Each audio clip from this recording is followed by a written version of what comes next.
Hello and welcome to Gatekeepers. Tonight we're discussing rogues and thieves guilds. Our discussion will be led by Bruce. If you haven't done so, make sure to subscribe to the channels in the links below in the description fields. If you really like this video tonight, make sure to hit the like button. Without further ado, let's get into it.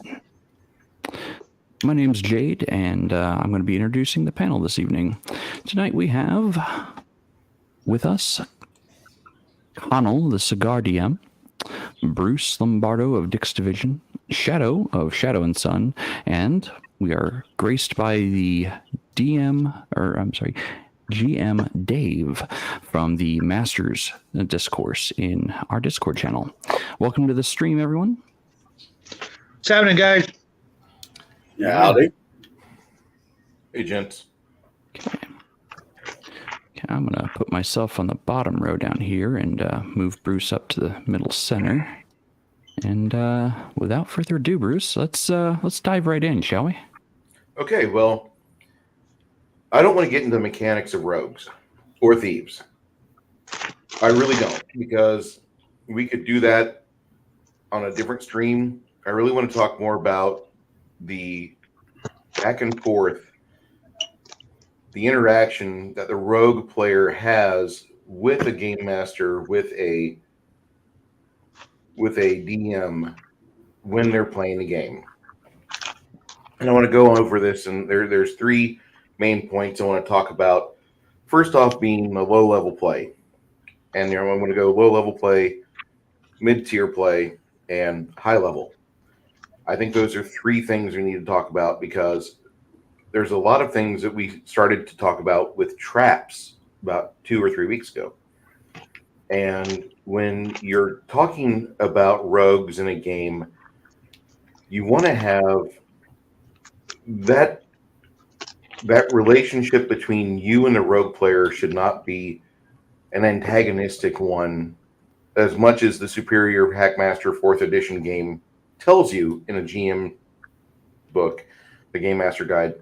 You actually want to have a back and forth with that player that builds suspense, that builds tension, that allows you to have a running narrative, a story, if you will, drink. And if so, you and the rogue are able to do things that other character roles in the party will not be able to partake on. There is the thing that when you're a low-level rogue, you're going to have just like, I'm going to fence these stolen items that I found in the inn in the room next to us. Or I'm going to go out in the town while the rest of the party is healing up from that fight, or they're downstairs partying. And you want to allow the rogue player to stretch a little bit and allow him to see where the boundaries are within your game. And that's something that you really do want to outline pretty well. Like, I'll let you break the law, but I don't want you to take this game I have, an idea for high-level play, and torpedo it. At the very least, force us for the first 5 levels to play as prisoners in a mine. I'm not into that. I have a narrative, I have NPCs set up, but let me show you what you can do, and let me give you the map, the grid of where you can play Mr. Rogue, and allow him to develop some contacts. Allow other players in the group to do the same.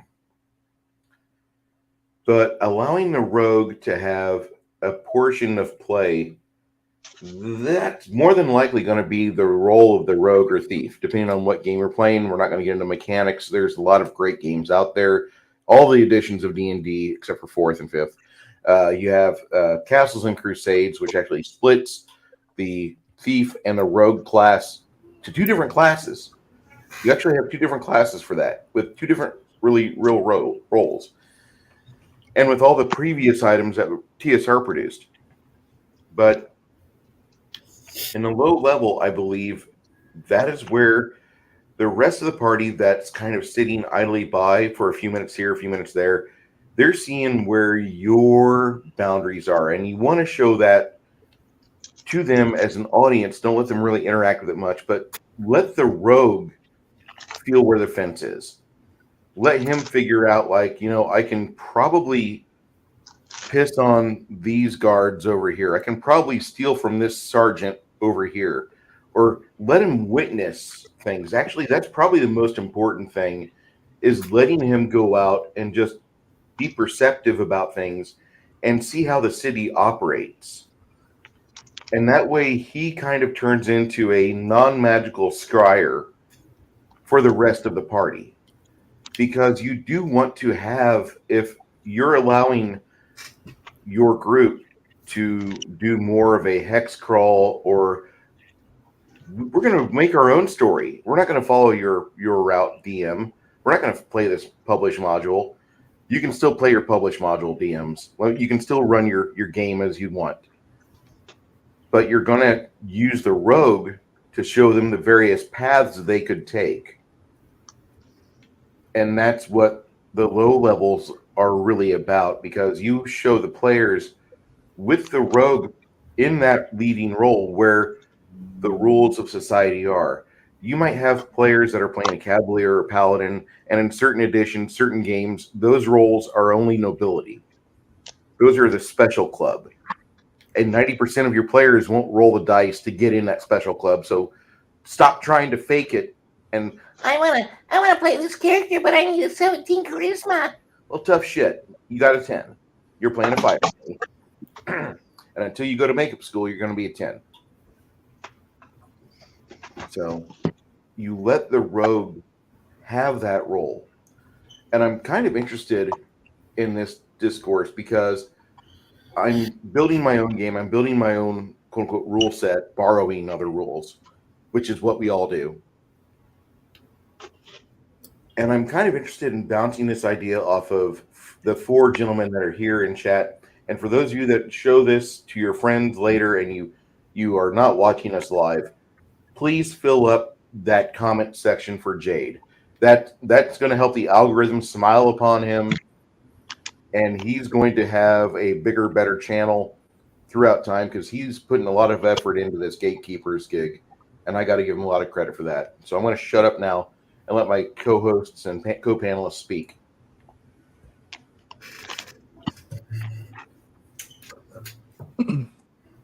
Not everybody all at once. Come on now. Right. No, I figured you'd go okay. first. Okay, I can take lead. Yeah, so when it comes to the rogue elements of the game, things that I find the most disheartening with rogue characters at the table, when I'm game mastering, that is the people who believe rogue is nothing but a murder machine. And let me kind of explain what I mean by that. They don't. The players who focus on just the sneak attack, just the hey CBK, just the sneak attack, just the stealth to get surprise or flat-footed natures of combat, like they're really doing an injustice to the type, in my belief, in my estimation. Yes, you can play the uber assassin. I've seen them all over. There's videos on how to build the absolute most broken everything out on the interwebs. But I want interesting rogues. I want rogues who are capable of thinking on their feet, who are capable of outwitting the combat rather than straight up destroying things in combat. And I don't think I'm alone in that mentality. I mean, I could be. I could be completely delusional and, not understand what everybody else wants out of a rogue. But I want rogues to be intelligent, cunning. I want them to be experts in certain fields. Not necessarily all the fields, but specific fields. You want them to have their area of expertise at the very least. Yes. I'm catching that from you. I don't know if that's the right angle that you're trying to throw at me, that's what I'm receiving. You want rogues to be able to bring to the party the thing that makes them unique. Yes. Yes. I don't want just another murder machine. I want rogues to be interesting. Lord knows there's enough murder hobos out there as it is. We don't need another one. You being sneaky and being Right. a murder hobo doesn't make you special. Well, Right. Or an edgelord. Or an edgelord. I won't Even worse. argue the second part, but if you are, I'm trying to find the right way to say this.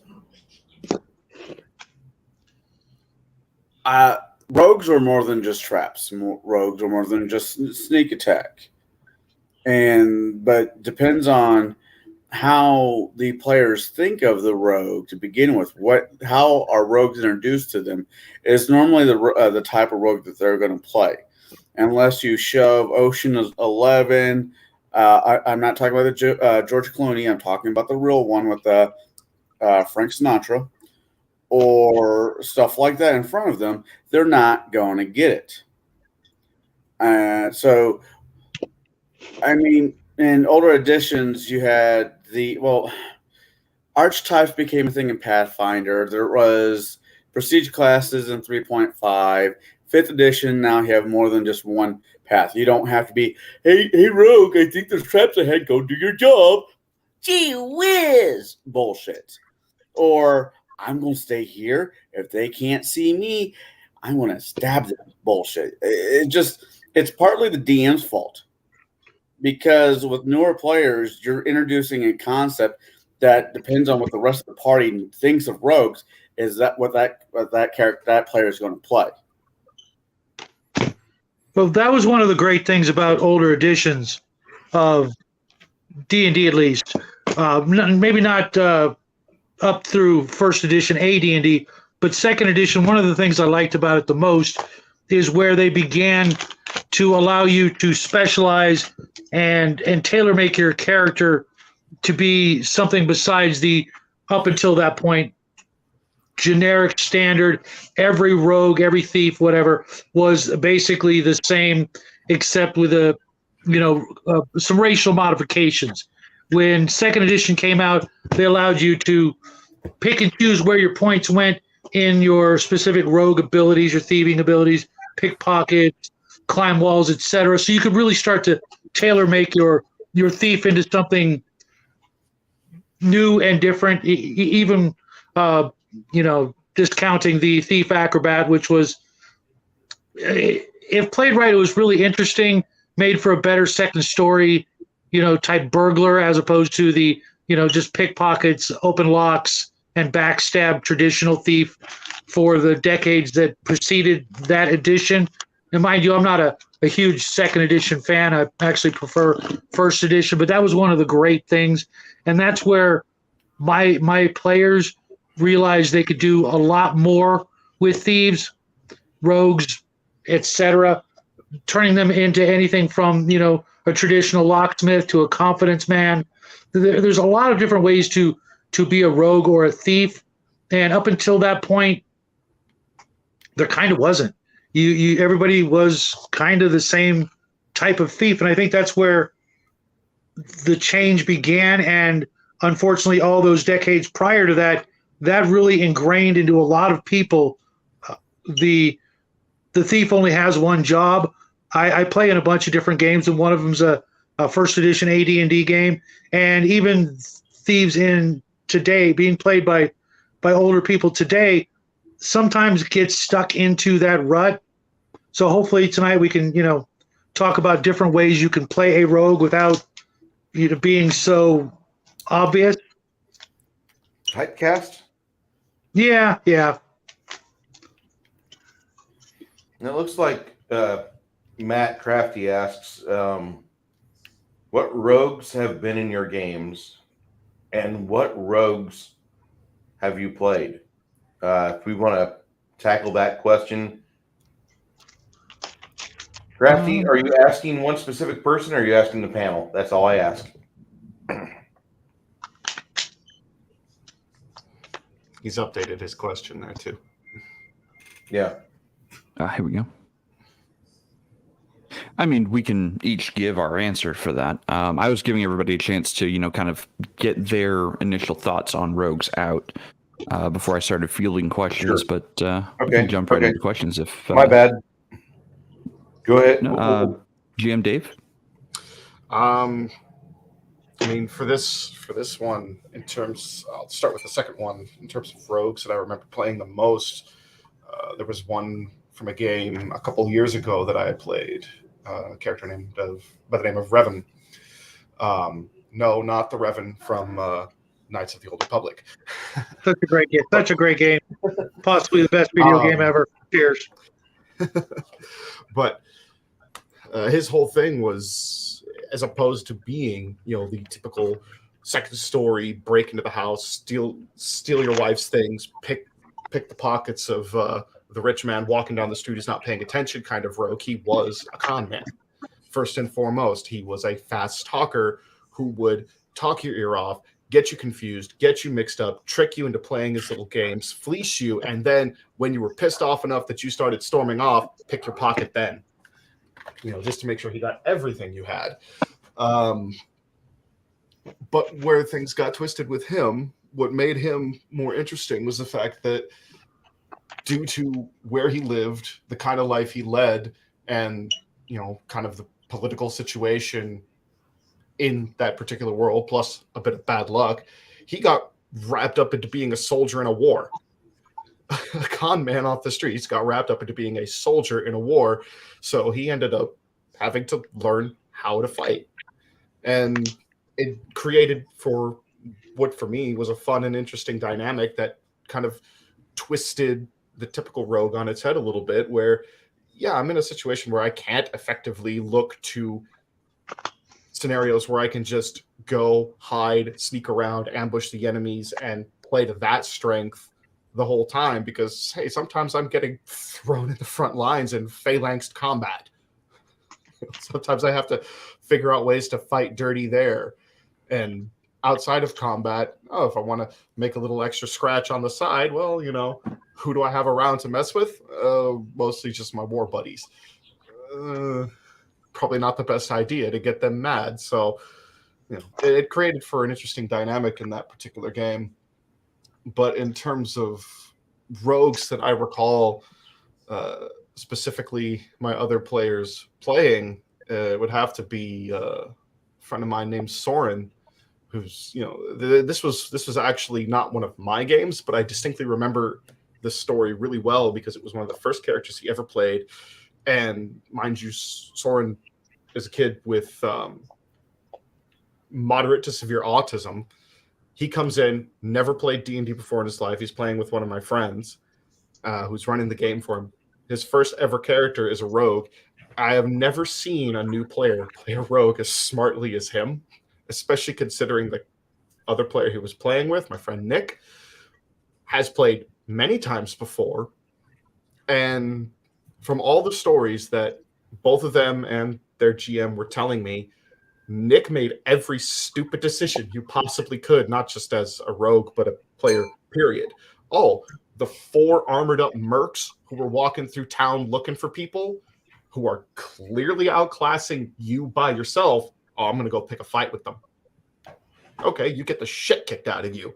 Big shock. You're one guy. You get the crap beat out of you because you took on 4 dudes with full plate at level 1. And when you get pissed off at, why didn't you help me? You turn to your fellow player, why didn't you help me? What do you want me to do? I'm a rogue. It's you by yourself against 4 people. I'm not going to get in that fight. You're stupid. So it's I mean, for me, those are probably the 2 most standout kind of stories and instances that I know of in terms of dealing with rogues, kind of on 2 different sides of that spectrum. One playing kind of more typical, avoiding the fights, trying to be smarter, trying to be sneakier, trying to blend in with the crowd and not stand out, particularly when your friend is stupid enough to take on the 4 mercs who are going to kick the shit out of you. And then another who is, forced to stand out, pulled into a war, pulled into an area completely out of their comfort zone. So,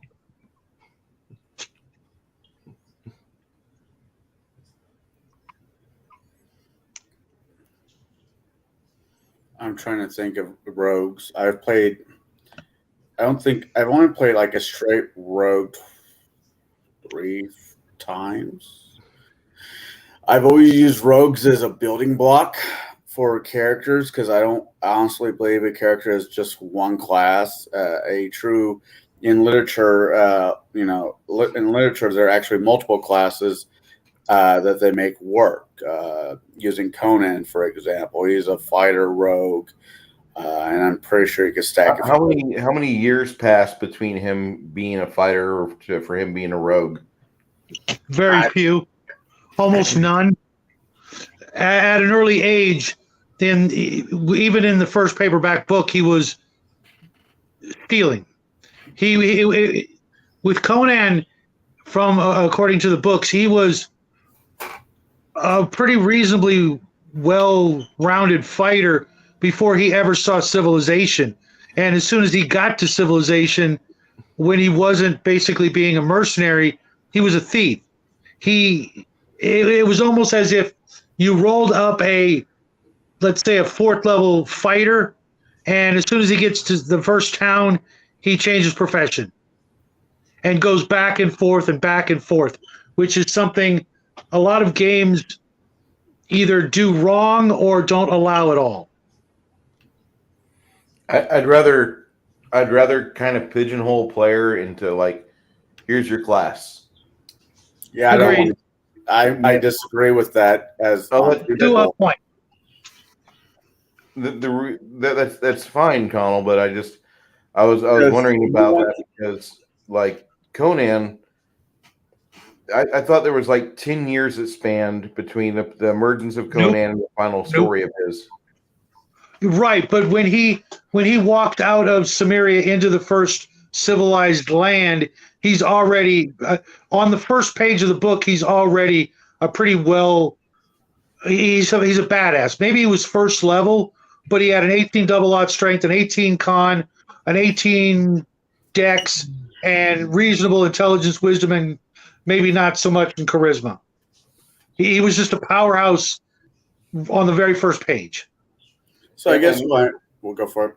Well, no, Iron Man says something that I really feel because, like, as a fighter, he had like thief skills, and so like a lot of people wrote up Conan for like the first TSR editions where he did have thief skills. He'd have fighter levels, and he had different roles like pirate, reaver. He was a barbarian to start off with, but he was more of a rogue than anything else throughout all of his life. And I know you guys are going to disagree with me, and you can. That's fine. But I just feel that Conan was more of on the wrong side of the law than on the correct side. And later in his life, it was hinted that he was a king of his own kingdom. Oh yeah, that happens around book 9 or 10, 8, 9 or 10. I forget exactly. And he wasn't like an old man, or he wasn't like a super old man, but he was like middle aged. Maybe 35, maybe 40. He wasn't very old when it happened. And there were at least 3 books that went on as he was a king out of the 12. I guess where I'm going with this is I've always used the abilities of Rogue because I think Rogue by itself is an interesting class, but I never found it as going to be the class I want to run with. I don't mind mixing fighter with rogue or wizard with rogue. I mean, I can jokingly say Harry Potter was a rogue within the first 4 books, and by book 5, he finally became a wizard. But that's just me being a smartass. But no, you actually have a really good point. If you think about, let's take 20th century thieves. They have other jobs. It's almost like a half profession, unless that is all you do. And there are very few people that are professional criminals all their life. Well, actually, where you live, it's probably pretty predominant, Connell. But not that bad. Welcome to Pekin. But hey, I live in California. It's probably that bad here too. Just buy that microwave from me. I need to build another meth lab. Hey, now, don't even get me started thinking about that.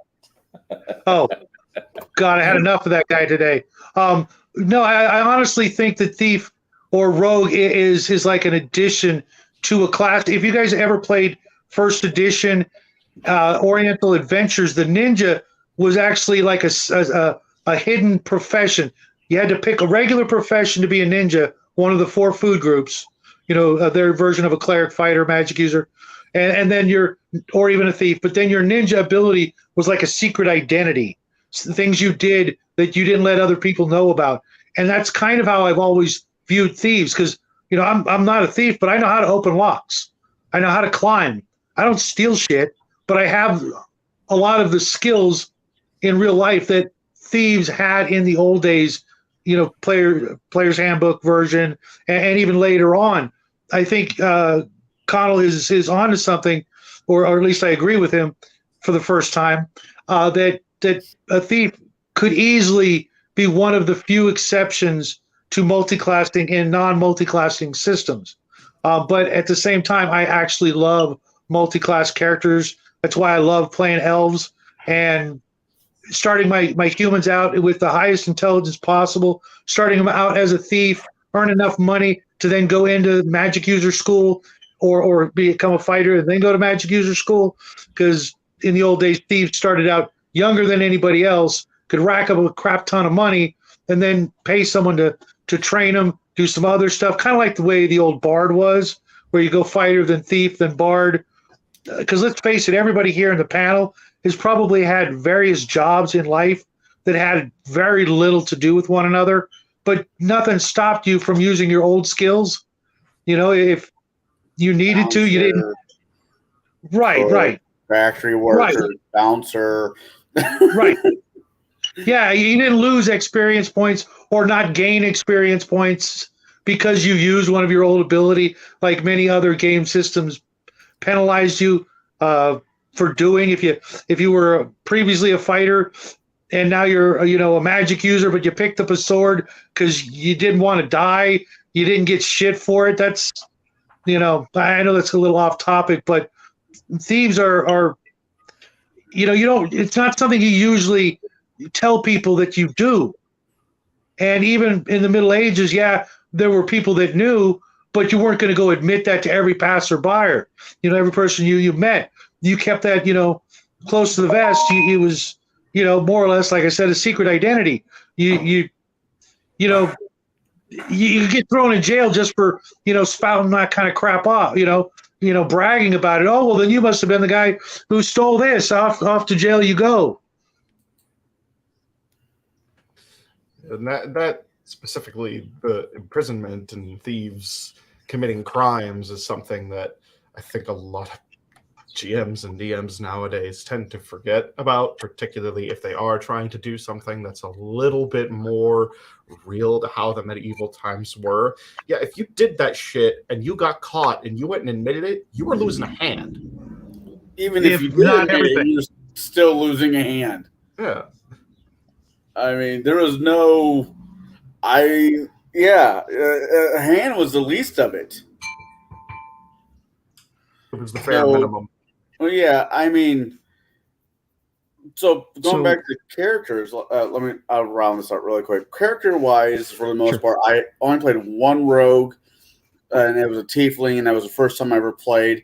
But I had like 3 different people tell me how I should play a rogue. And it was a fucking headache.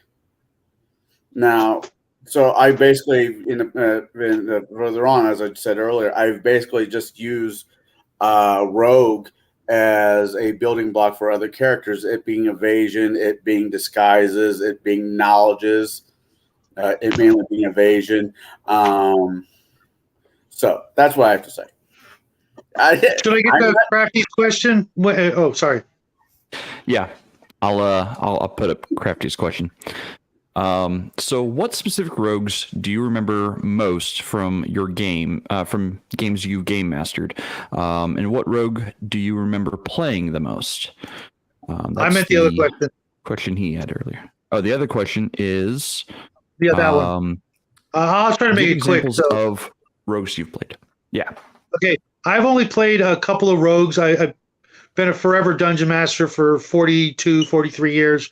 so I don't really get to play that often, and it's usually not my preferred choice as a character. Right now I'm playing a paladin, a magic user, and a starship pilot right now. But in the past, I have played a bard from AD&D, so I was a thief in that profession, who eventually died and became an undead bard, basically Eddie walking around the countryside, singing heavy metal tunes to the population and scaring the shit out of them. But I'm guessing you'd rather hear about the more traditional rogues. One I ran was a traditional thief that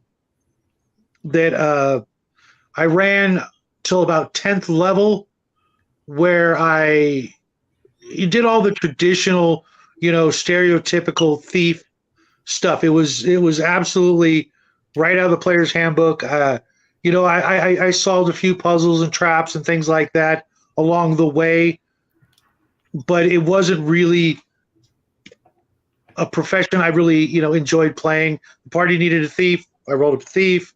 Did well enough to survive to 10th level, and then I stopped playing that character. The other rogue, I don't know if this counts, was an assassin that was probably my favorite character of all time, and to the point that I managed to make it to 15th level in the old books, had an assassin's guild, did my fair share of stealing, breaking and entering, poisoning, murder, assassination, that sort of thing. But again, I really didn't play that much. That even those characters that I mentioned were 30 plus years ago. So remembering all the different things that I've done is kind of vague. Forgive me. I'm old. Yeah. I'm probably older than everybody here. And like I said, it's just really not my favorite profession to run. That's why in Connell's game next month, I'm going to actually try to run one and see how that feels, because it's really been such a long time. Yeah. It's almost a song by Boston. And the players in my games, mind you, we stopped actually playing D&D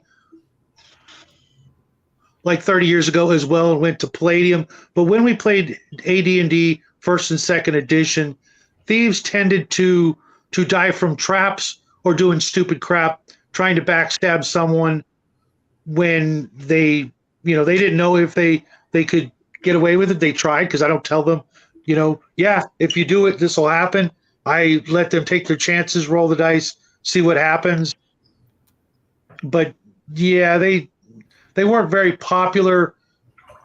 Most of my players tended to want to run clerics and paladins and heroes for the most part. A lot of rangers. Being the thief was kind of like the way people look at playing the heal bot these days. Someone's got to run one or we're all going to die kind of thing, even though I'm not one for throwing dozens of traps in a game or in a dungeon or that sort of thing.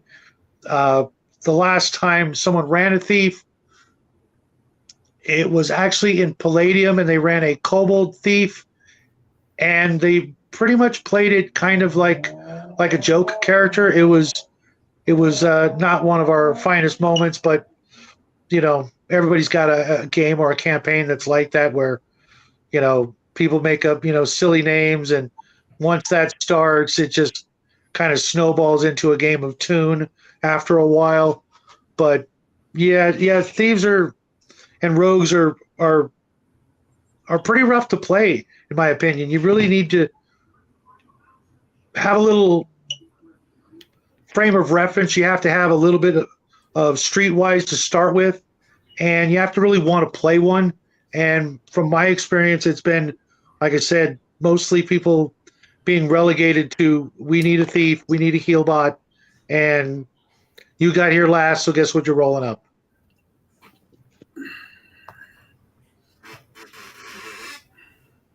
Hope that helps. Doesn't sound like it did, though. Go ahead, Dave.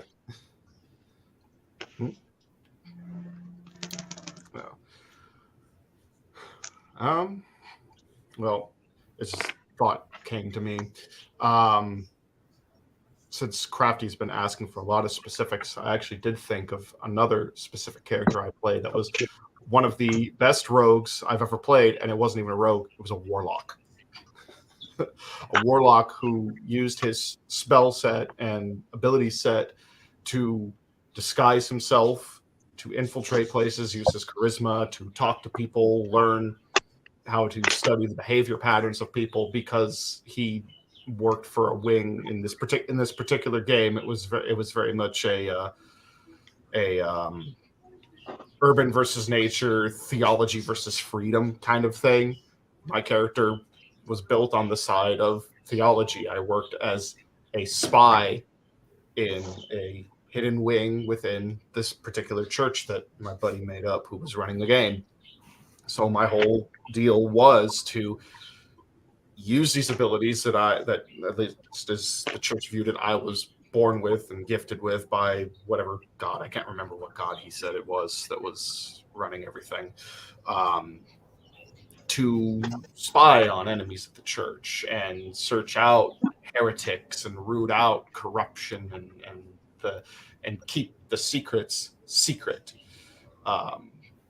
And I ended up building him in such a way that our group's actual rogue could not compare to my ability to sneak into places, gather information, root out these sorts of things, because as good as his skills were, well, at a certain point, the magic's going to beat it.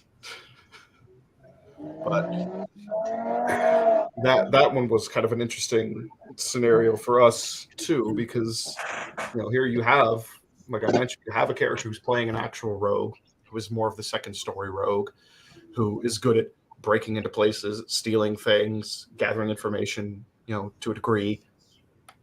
But the reason why my warlock was able to stand out better as a rogue while not being a rogue and never taking a single level in rogue is because the other challenge you have with rogues and roguelike characters is the game master kind of needs to build stuff for them to do, and the party needs to let them do their thing. And from my experiences, more than any other class, more than any other archetype, that's the one that always gets stepped on by the rest of the party, because more often than not, especially if the fight's about to start, or if you're thinking like, oh, there might be danger, there might be a conflict ahead, how often do you guys remember seeing people in your group who are more martial types who want to just charge right in, and then the rogue just gets spoken out?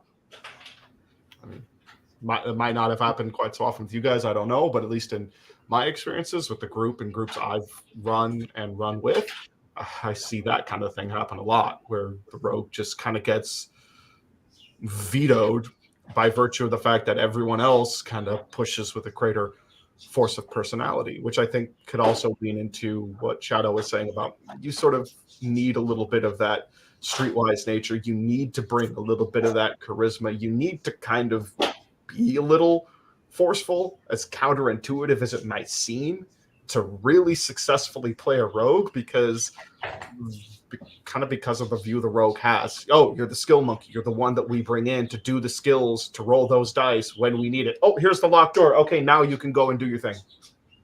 Oh, you're done? All right, move back to the back. So you kind of need to have, at least in my opinion, that force of personality and really push when you're playing a rogue to be able to do your thing. Otherwise, you run a lot of the risk of the other classes and other party members kind of shunting you to the back because you're not putting your foot down. Not only that, if you're playing a rogue and you got an over exuberant, how should I put this nicely? If you have an over exuberant paladin, no, we can't do that, but we have to get the keys from the guard. Well, there's got to be another way than from you just stealing them. No, that's pretty much the only way. But, ... So that's why you hear stories where you have a lot of rogues, people that play rogues. If there's a paladin party, it kind of gives the, why the fuck should I bother? Well, okay, hold on. I have played probably 9 to 10 different rogues over the last 20 years. Right. And I've played with paladins in the group as a rogue. You don't have to be the thiefy kind of rogue. You don't have to actually do that at all. Not saying you have to. I'm just saying somebody wants to play that character and they're being pigeon. Okay, so for an example, I have, like I said, I've played lots of rogues. Sure, I've played the evil rogues, the assassin like rogues. I think I've played 2 of those in Bruce's game. Back when it was here in Illinois, I played was it Jack of Blades, who was a knife fighter, and he was all about being able to get in and out quickly of any situation. He was very resourceful. I also played a version of my ninja in his game before he left. And I think he hated that one the most because I had an answer for everything with that character. That's how the ninja class is written, though. For Pathfinder, it's meant to be one of. To me, that is a foil class for the DM. It's as bad as the gentleman class from Old Spice for 3.5. Some of you wait, what? Yeah, it's a thing. Fuck you. I remember that. It's a thing. Whoever wrote that needs to get punched in the face. I support violence on them. Well, another thing Dave said was the magic aspect. Once your magic user gets to, the magic user of the party, the wizard, whatever, gets to a certain point in the party, the lock picking becomes irrelevant. Knock spell, the hiding, invisibility gets taken, back seat. Many of the abilities that the rogue or the thief has are done better with magic or by people who are, better equipped. I disagree, and here's why. I had a character who was a rogue, and he had a high enough stealth that he was actually out hiding by comparison to anyone with the invisibility spell. In 3.5, the invisibility spell only gave you a plus 40 to your stealth or to your that's part of the problem is we're talking different editions. I have no idea about 3 and up. He actually made a rogue that was. I didn't want to go into. With no offense to Shadow here, but I really don't want to go into mechanics so much. Sure. Right. Well, invisibility means you can't be seen. If the mechanics he's talking about just give you a plus to hide, that's not the same thing. Okay. Yes, it made you unable to be seen, but you could still be heard. And the rogue, the guy who was playing the rogue versus the guy who was playing the wizard could out stealth the guy playing the wizard all day long. And he didn't even need to have the invisibility spell whatsoever. He was just that skilled at So he could walk stealth. up to someone right in front of their face and do one of these and they wouldn't see it? It was the way he went around using the stealth skill that made it different. So sure, yeah, he can't just, stand out there and dance in front of somebody, fully visible, but his stealth score was such that he didn't benefit from having invisibility at all. Like, sure, if the wizard cast invisibility on him, he'd get a bonus. He never needed it. So the idea that magic can outdo anything a rogue can do, yes, there are certain circumstances where that is the case. And I have played several spellcasters who were very rogue-like. My shadowcasters, like all of my shadowcasters are that way. They're very rogue-like. Even though I didn't take rogue as a class, I still had rogue-like qualities to all of those characters, even though they're spellcasters. Jade, but yes, Shadowcaster in 3.5 through complete arcane or complete scoundrel? No. One second. Master? No, Shadowcaster. Shadowcaster. It was in Tomb of Magic. Okay. All right. That book was kind of interesting. That was a book that should have been split into 3 parts so I could skip the shitty 2. Yes, I agree. So I mean, yes, you are on something there that magic casters could outdo pretty much every class. Like at level 10 in most 3-5 games, I know I'm getting a little mechanic heavy here, but at level 10, the wizard, sorcerer, and pretty much any spellcaster from level 10 on ran the game. Everyone else who was not magic at all, in any way, shape, or form, was subpar by level 10. That's just the way it was. That's the way it's always been, especially in the older versions.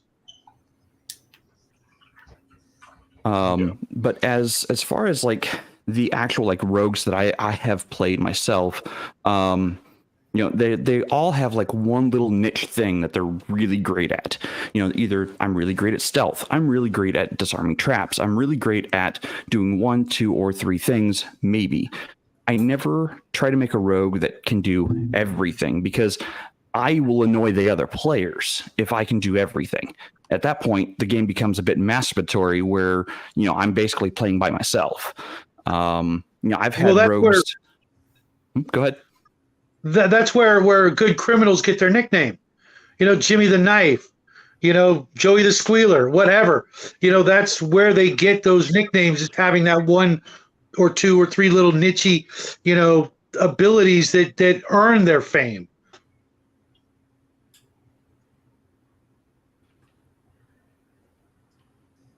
So I don't know if I really want to be known as a squealer, though. That's a fair. It's the only thing I could think of. Yeah, I'm just like, not all criminals are great, or well, they're scumbags. Let's face it. So I mean, 40 years, Tommy.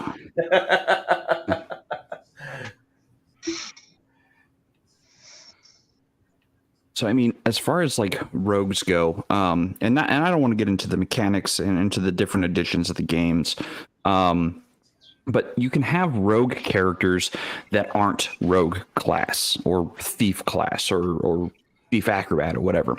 You can have those elements of a rogue in non-rogue characters. Your fighter can fight like a cad. He kind of fights dirty. That's rogue-esque. You can have a shadowcaster who likes to bend the shadows to his whim to be able to hide better, or to be able to sneak around behind somebody and get him in the backside with a nice long knife, right in the sweet spot. So being a rogue, I think, is more than just a class. It's, as Crafty says here, it's a mentality more so than a class. Like, yes, sure, there is a class for it, but does there really need to be? Like, you can have classes that have rogue-like qualities. You can have a rogue class, but having a player who understands those qualities of what makes a good thief, a good assassin, a good second story man, or even a face like was it Johnny or Danny Oceans, I think is what his name was. If you can have those kind of qualities in somebody who is not a thief or rogue, they can still be that role. And they can do really great things with it, but they don't actually need the class abilities to call themselves a thief. That actually, like I was saying earlier, yeah, it's more of a like Crafty said, it is a frame of mind, because you can have a fighter who steals from the party, and he's not a thief, but is he a thief? I'm actually getting exactly. It only takes one time to get caught stealing before you're branded a thief. Just like a liar and a cheat, which is something I'm going into this week. If you want, you could literally make a priest that's a thief. He's constantly stealing from the collection plate. He may be not a great thief, but it's up to you how far you take it, how much thieving you do. It really almost is, like I said, something that should be tacked on to another type of profession, as opposed to being its entire profession, unless you decide to really go into like a guild or something like that. Jade, I'll let you go ahead and Okay, go. I was going to say the greatest, you want to make but- greatest cleric thief out there is one who says, "I don't know. Does your health insurance cover this?" Go ahead, Dave. So, Shadow, what you're touching on is thieves. Rogues, the way I see it, is bigger than that. Rogue isn't just a thief. It's not just a confidence man. It's not just that. Rogue is a much bigger umbrella. It's more specialized, but also has a hand in that broader set of skills. You've got your specialty, 1, 2, 3, however many it is, and you've got that broader set of skills that lets you kind of work more angles, do more things, be that more, for as ironic as this terminology is, considering that you generally don't want to be seen, be a little bit more larger than life than just a petty thief. Right, but I think rogue also could be something tacked on to lots of other professions. Many people have been described as rogue-like, and it's again a mentality. Yeah, it's a frame of mind as opposed to, you could be rogue-like and literally have no rogue skills per se. Mm-hmm. It's just, if you act a certain way in polite society, they're going to call you a rogue. Yeah. But if you try to act like a gentleman among the rogues, it's not going to come off so well. Maybe even get you killed. Yeah. Well, but that leads into one of the main reasons I wanted to come in here is because I am actually running a full blown, and not even using D&D, it's using a completely classless game. But I'm running a full blown, Thieves Guild, gang wars, political machinations of the nobility urban adventure game for a bunch of my friends I've been running for the past 3 months or so. And of all 6 of my players within the system we're using, there is only one who actually took rogue skills. And the reason why he has the lock-picking, pickpocketing, sneaking, stuff like that is because, for one, he grew up an urchin, and for 2, he learned pickpocketing because he apprenticed as a locksmith. He didn't learn that on the streets. He was professionally trained in that. And it's the whole game, the entire game is all about committing heists, stealing things, and effectively working for a rogues guild without them actually knowing they're working for a rogues guild, because they have one contact who keeps showing up to give them these jobs. They don't know yet that they are the rogues guild. You touched on something real quick. Skill-based games tend to actually handle rogues and thieves better, don't you think? Once you get out of that whole, let's get rid of the class-based mentality, it gives you so much more freedom. You can have an entire party full of characters that would make a great, thieves guild unto themselves, and they don't even know it. They don't apply themselves in that direction. Or you can have one character who is a phenomenal thief or rogue, but doesn't go into the game with that frame of mind. But they have all the tools in their character sheet, so to speak, but they got something else in mind. But then you could have that same character sheet handed over to somebody else, and they could play them completely different. You try that with a lot of other games. 9 out of 10 people are probably going to play other characters very similar. If it's a one profession classed character and you hand the character sheet out, you're going to get some differences, but what they can do or how they're perceived with what they can do on the character sheet, it's going to come off the same. I really disagree. I disagree with that, Shadow. If you roll up 6 thieves from a basic D&D or OSR style game, and you pass them out to your buddies, you're going to get, even with different skills and different focuses on those characters, just on that aspect, you're going to have some small bits of differentiation. But statistically, most of those thieves are damn near the same, especially for like a first ed or basic edition game.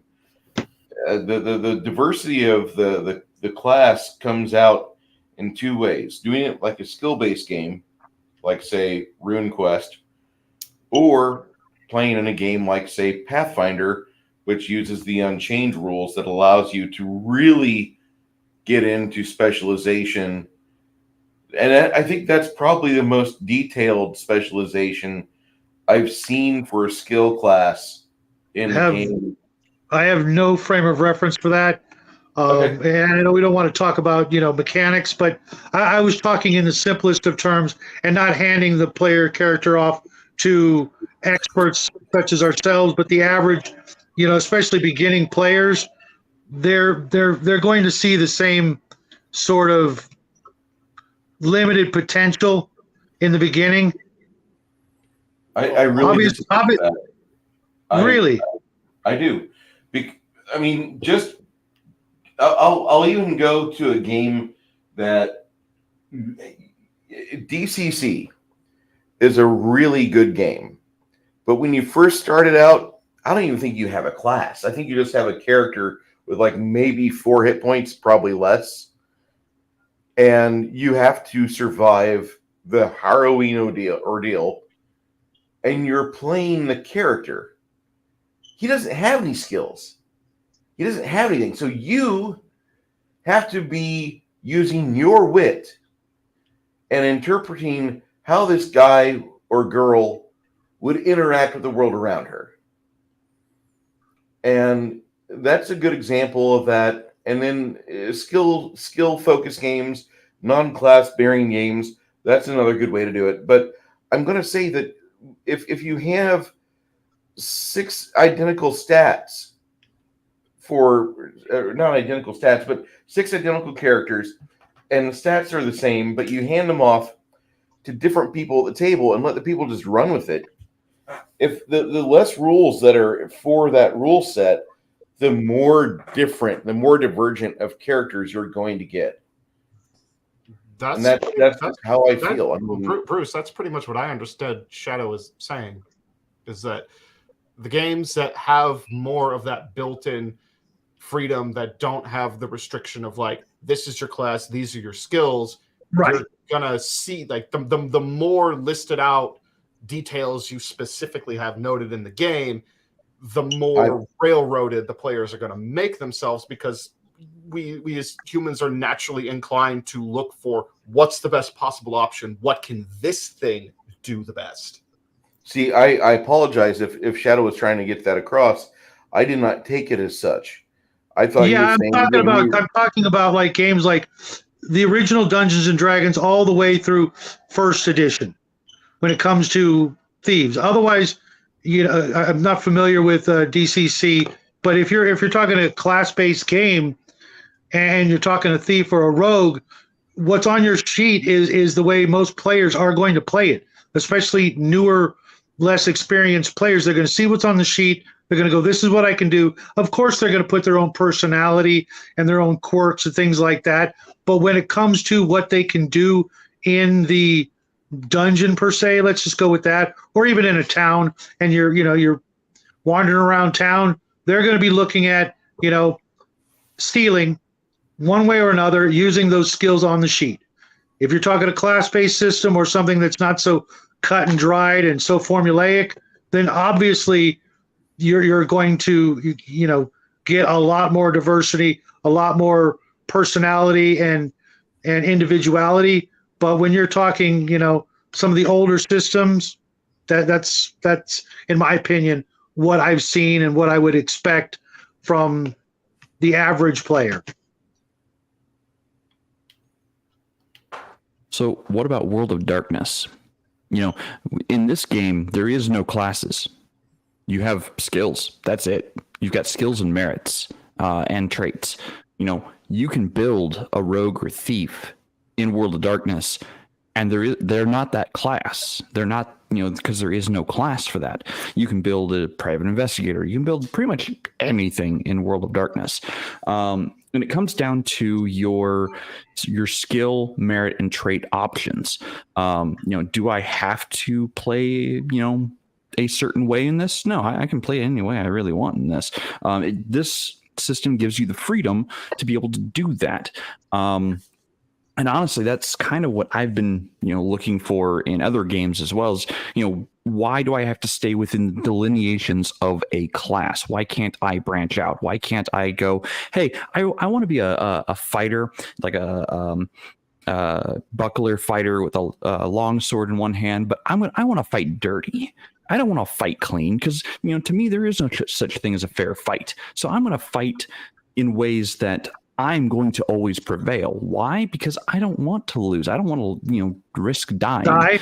So why would I? Yeah, why would I fight fair if I know that might make me lose?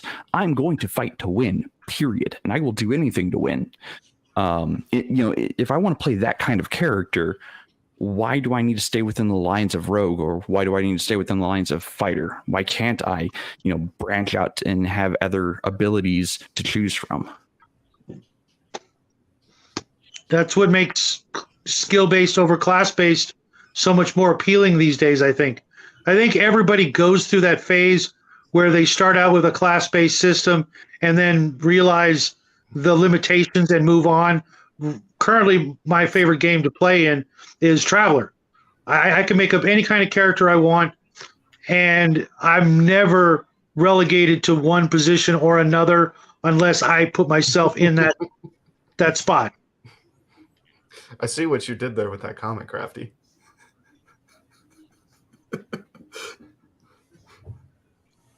Yeah. Those of you who know Crafty know that he just called himself out as a thief. Oh yeah. I had many careers as a salesman, and yeah, it's a common thing you have to deal with, a common insult. Yeah. But yeah, we're kind of leaning a little bit into the mechanics thing again, but a lot of this comes down to something that I preached a lot on my channel before I, really stopped uploading to it. But it's about, in this case, it's about looking for the game that really meets what you want to do. It's like, don't just stick to one game. There are countless games out there, some that are very expensive and have professional backing and are these incredible massive books that you can use as coffee table books because they look so good, like DCC, and some that cost for $3 or free that are only 13 pages long on a drive-through RPG that some guy made in his basement that is halfway decent. I'm just going to say now that's what I'm using. I'm using Maze Rats for that game that I'm running, and it's literally a 13-page game that is free, and it's fantastic for the game I'm running. It works very well for the specific game that I'm running. So that's another part of the challenge. The rogue feel is probably 80% brought to it by the players themselves and by what the DM and GM, whatever you want to call the person running the game, is presenting for the player playing that class and that type of character to live out that fantasy. 20% of it, then, I would say, is the mechanics actually being able to support that. I mean, And when there's not, there's always the good old-fashioned house rules. Yep. Just depends how much work the GM wants to do. well, I mean, Yeah, I went on a great hunt basically for an RPG system, and this relates to rogues in to a degree, or thieves to a degree. I went on a great RPG hunt. I looked at, read through, and probably got a hold of, I want to say, somewhere in the neighborhood of 30 different RPG engines. And I was mostly looking for the rules of magic to allow me to do or tell the kind of story I wanted to. Take a drink, story. But I wanted to run a specific kind of game, but every system had magic rules that I just didn't like. I looked at Conan, like the original Conan RPG. I looked at oh god, I can't even remember all of them. Bronze and Blood. Yeah, there were so many that I looked at. And I was looking at all the different classes and all the different build options. And yeah, I know, build is kind of a bad word when it comes to character building or character creating. But I was looking at all the different options players had, and I felt a lot of them were just too limiting or trying to follow the D&D or D20 system too closely, because apparently, one person captures lightning in a bottle, everyone tries to capture the same lightning in a different bottle. And I felt that a lot of them were too confining for what I wanted to run for my players, or the story I wanted to tell. So having had the experience of going through all those different systems, I really like the more simplistic ones, like Index Card RPG, for example. Yes, it is a class-based system, but even though you're playing a shadow character, because the shadow's the type, the class, or whatever you want to call it, even though you're playing a shadow, you don't have to play a thief. You don't have to play an assassin with that class. You're using that class's abilities to your advantage, sure, but you could play a swashbuckler with it. You could play a smooth talker with it, just as well as anyone else can. It's how you yourself play the character that you have made, or play the character that you want to play, no matter what class, no matter what skills or abilities. It's, take skills and abilities that fit your concept, but make it your own. You don't have to follow lines of delineation for specifics. If that makes sense to you. Yeah. Absolutely. I don't. Maybe I'm kind of in the mindset now. Like, sure, back 20 years ago when I first started playing the game, I was very much about, okay, what can I do? These are the things I can do. Awesome. I'm going to do these things. That was 20 years ago. Today, I'm more like, okay, I can do those things. I don't want to do those things. I want to do all these other things. And I kind of want to, like, a cafeteria style. Like, I want that ability, and I want that ability, and I want this ability over here. I want to build this character to be able to do all these different things that aren't specific to one class, but generic to multiple classes. You mean like a real person? Yeah, like a real person.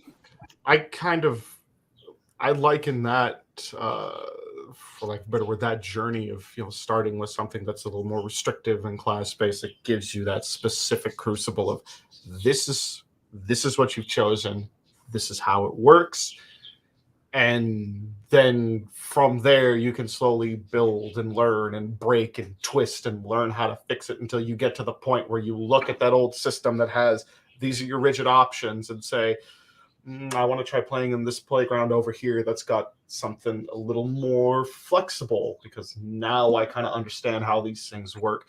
I'd liken it to, because this is what I do. This is how I look at myself, outside of my job, is learning how to write. Like I've been writing fucking 28 years now. Since I was 8 years old, I've been writing. It's what I do. It's what I love. To sound a little cringy, this is my art. Shameless plug, read Phoenix Rising webcomic on Webtoons. But yeah, to understand how I could break the rules of writing to give a certain feel in prose, to give a certain feel to a story, to pace things in a certain way, I first had to learn how those things work. And it's a lot easier to do that when you have rigid rules that show you specifically this is how things work. And I think that's partly why, the journey I had, I started with 3rd edition way back when I was, again, 8 years old, and then moved backwards to 2nd edition from that, then back to 3rd, 3.5, Pathfinder, bypassed 4th edition completely. Eventually landed on 5th edition because that's what all my other friends played, because everybody had to move on to the next new great thing. And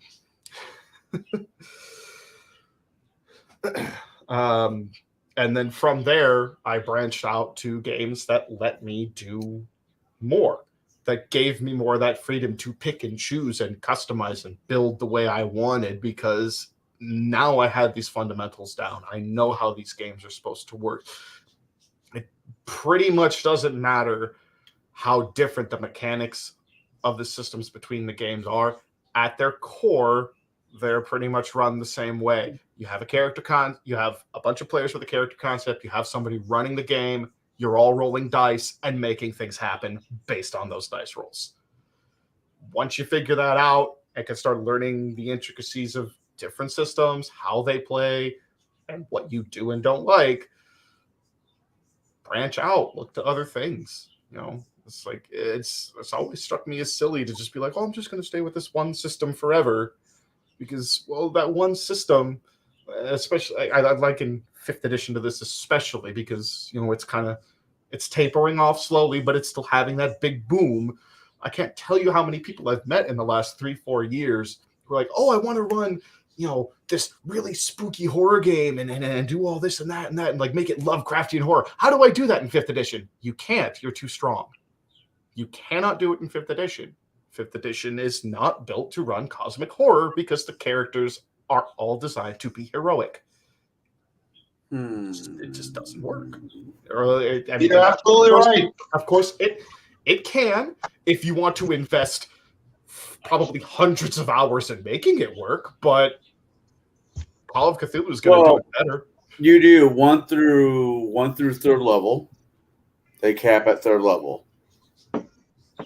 The point of it is you're not going to run a Cthulhu game in 5th edition because Call of Cthulhu does it better. Yeah, I'm not arguing with that. I mean, technically, Pathfinder has the stats for Cthulhu. I mean, I could run Call of Cthulhu in Index Card RPG. Will it work? Yes. Will it work well? Maybe not. Maybe Call of Cthulhu is better for that. Right. Traveler's an exception to a lot of those. You can pretty much run just about anything out of it if you, like he said, if you're willing to do the work. But for the most part, most games have an idea in mind, and for the most part, they stick to it until they stop publishing new material. Yeah, I mean, yeah. Crafty brings up a question there. Can you have a rogue in Call of Cthulhu, and how would that work? Yeah, you could definitely have a rogue in Call of Cthulhu, especially when you consider a lot of Call of Cthulhu games, take place. I mean, depending, of course, on how you play it, but a lot of the games are written to take place in like the 20s or the 30s. Mm-hmm. You play your Al Capone style gangster. That's a type of rogue. You can play, the pickpocket living on the streets, who's always listening, always got his eyes open, that sort of thing. There's plenty of ways to achieve the rogue archetype in a game like Call of Cthulhu. You just got to look to some real world examples for that, because I mean, you could also run a paranormal investigator as a rogue. Yep. Or the Tomb Raider type of character. You come across the wrong artifact, the wrong tomb, boom, you're into a whole bunch of tentacles and a whole bunch of horror. I mean, Indiana Jones was a rogue. Yeah. Yep. Yeah, we had the same idea. It would actually be a lot of fun if you think about it. Technically, going back to Conan and Call of Cthulhu is in the same universe. So if you could play a rogue in Conan, in theory, you could play, you could have Call of Cthulhu type things in Conan. I mean, if we want to get to the nitty gritty, there's also the fact that Howard and Lovecraft were pretty good friends and pen pals. And happy to borrow his concepts. Yeah. Can I jump in? I was just thinking about that the other day. Whatever happened to that spirit of working together? I think these these people who inherited these wonderful universes just absolutely rail against that notion.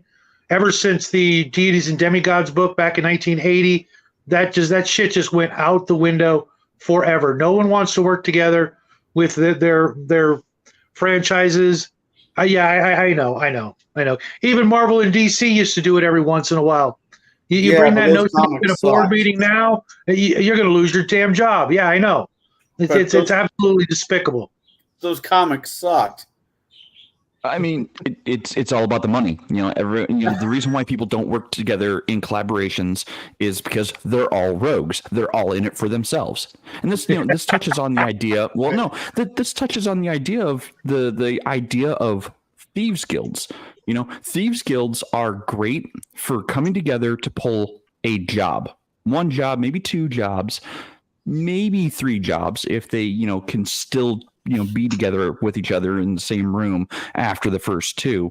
But the inherent problem with rogues and thieves in general is they are in it for themselves. And the no honor among thieves? Exactly. They are in it for themselves. They're not really in it for the guy next to them. They're not paladins. They're not the holy men. They are going to be, doing these things that... To use a better example of a goodly character who is a rogue, they're not Robin Hood. Right. Even Robin Hood was in it for himself to a certain extent. Mm-hmm. He was in it to get rid of the what was his name? Sheriff.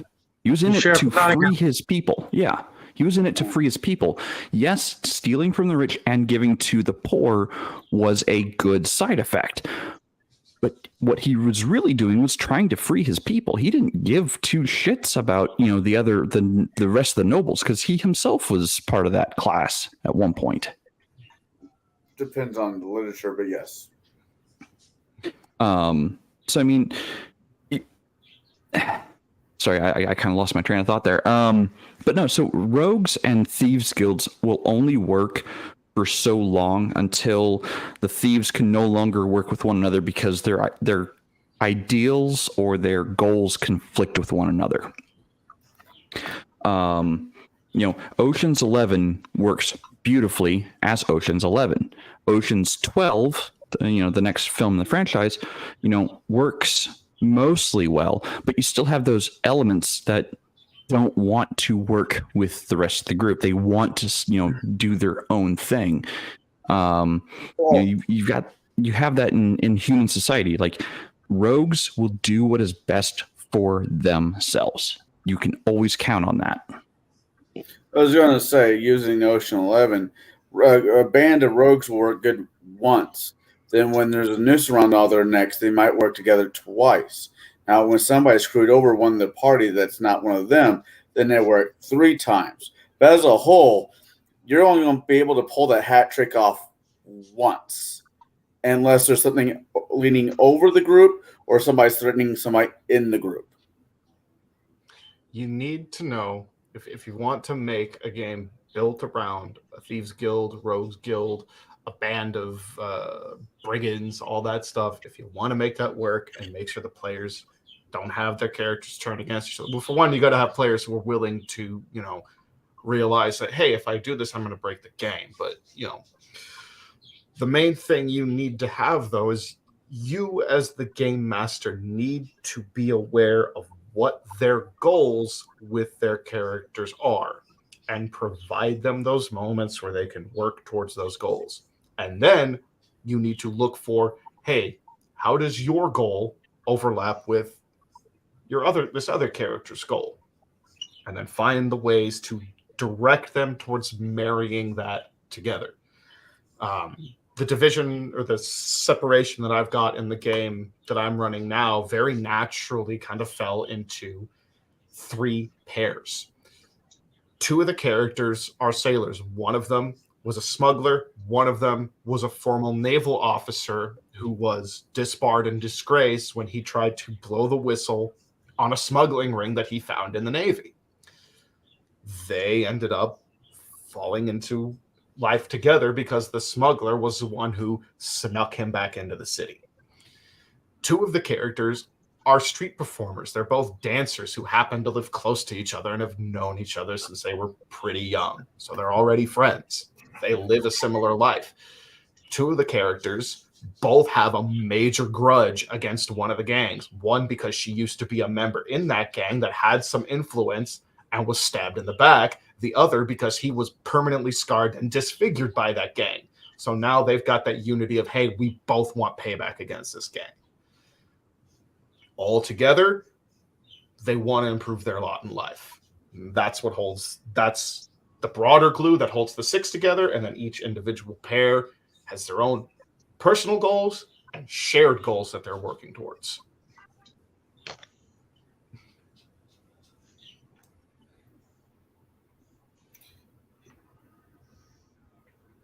Sounds like a fun campaign.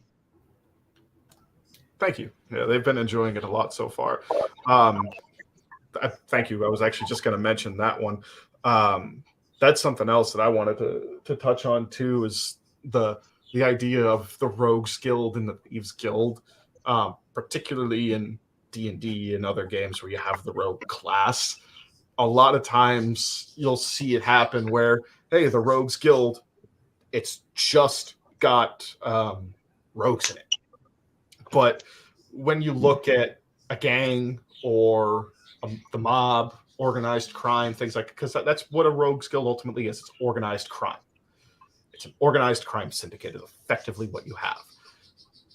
You don't just have thieves, second story workers and stuff in an organized crime syndicate. You've got the people in charge who are in charge of the logistics. You've got the middlemen who are going out to the individual little groups that they manage. You've got the guys who were the bruisers who go and collect the protection money and bust skulls in when people do shit on their turf and encroach on their territory. You've got the ones who are actually doing the thieving, going out, picking people's pockets, conning people. You've got the fences and the informants. There's multiple different types of characters that build these organizations. It's not just rogues. Just ask Baron and Kai about the Strippers Guild.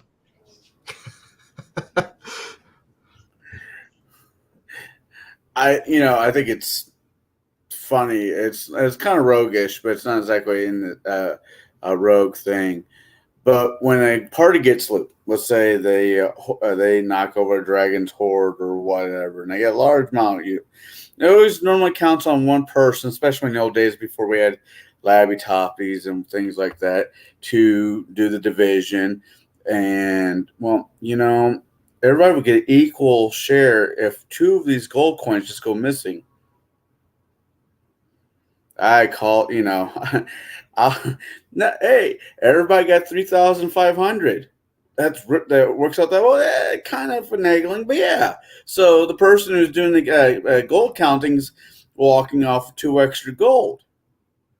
Is he stealing from the party, or is he solving a problem? You have to pay a tax accountant, don't you? Your money manager. Mm-hmm. And that was one of the things that I had done, or that I've done for my players in that game, is their primary contact is a very enigmatic figure that so far they don't know his name. They just call him White Mask because the only time they ever see him is when he's wearing gray robes and a white opera mask. He just shows up to them in back alleys.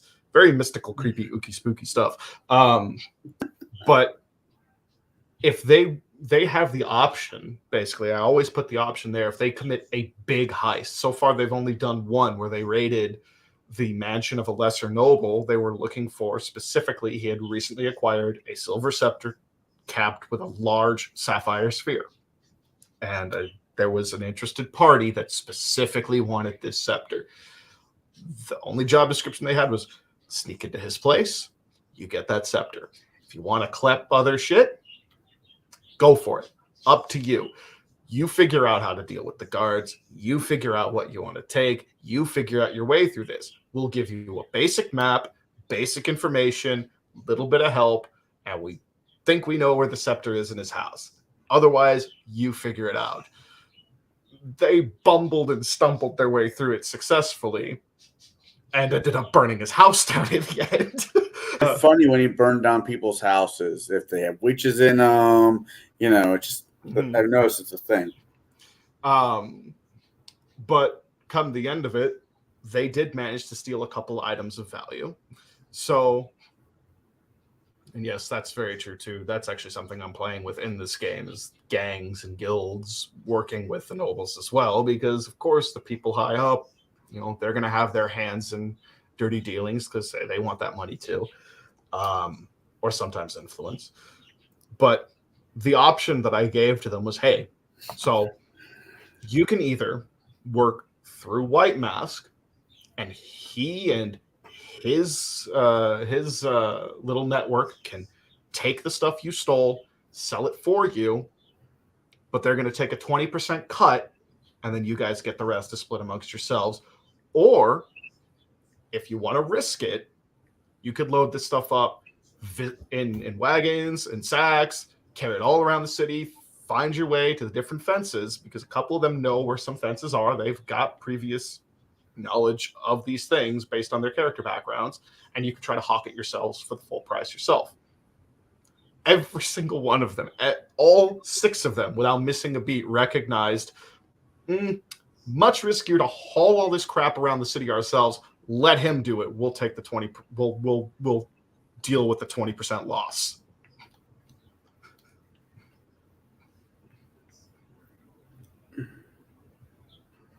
Now, here's a question. Have any of you guys ran a campaign where the rogue class just was not allowed? Yes. I can't think of one that I've ever been part of where the rogue class was disallowed. Usually it's the monk. Yeah. No, like I said earlier, most of my players just don't want to be that guy. They tend to want to be the heroes, or they don't want to be the guy who's going to, constantly having to, put their life at risk disarming the traps when it comes to that sort of thing, which, to be honest, for the most part, lately I've been running sci-fi games, so it's really not the same thing anymore. Yeah. What about you, Bruce?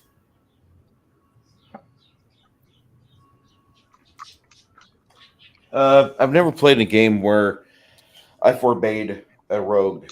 I will happily never allow the Oriental rule, the official Oriental classes in the game I'm running because of the location and the level of the players, because I just wouldn't feel that you'd have people from way over there get over here under like 12th, 14th level. That's fair. That's like, yeah. It's like having Gunslinger. It's like having Gunslinger show up in Rise of the Rune. No, sorry. Yeah.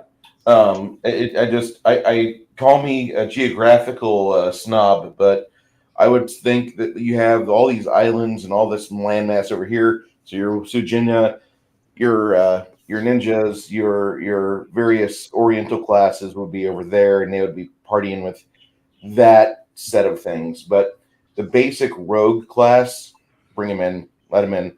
The monk. That's really weird, Bruce. Why?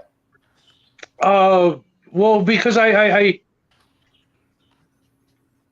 used the many of the traditional like samurai and ninja without them having to actually be Asian as professions and classes and cultures, etc., and vice versa, and mix those things up to make them more my own, as opposed to constantly relying on, people of a certain, cultural background are the only ones who could ever be those things.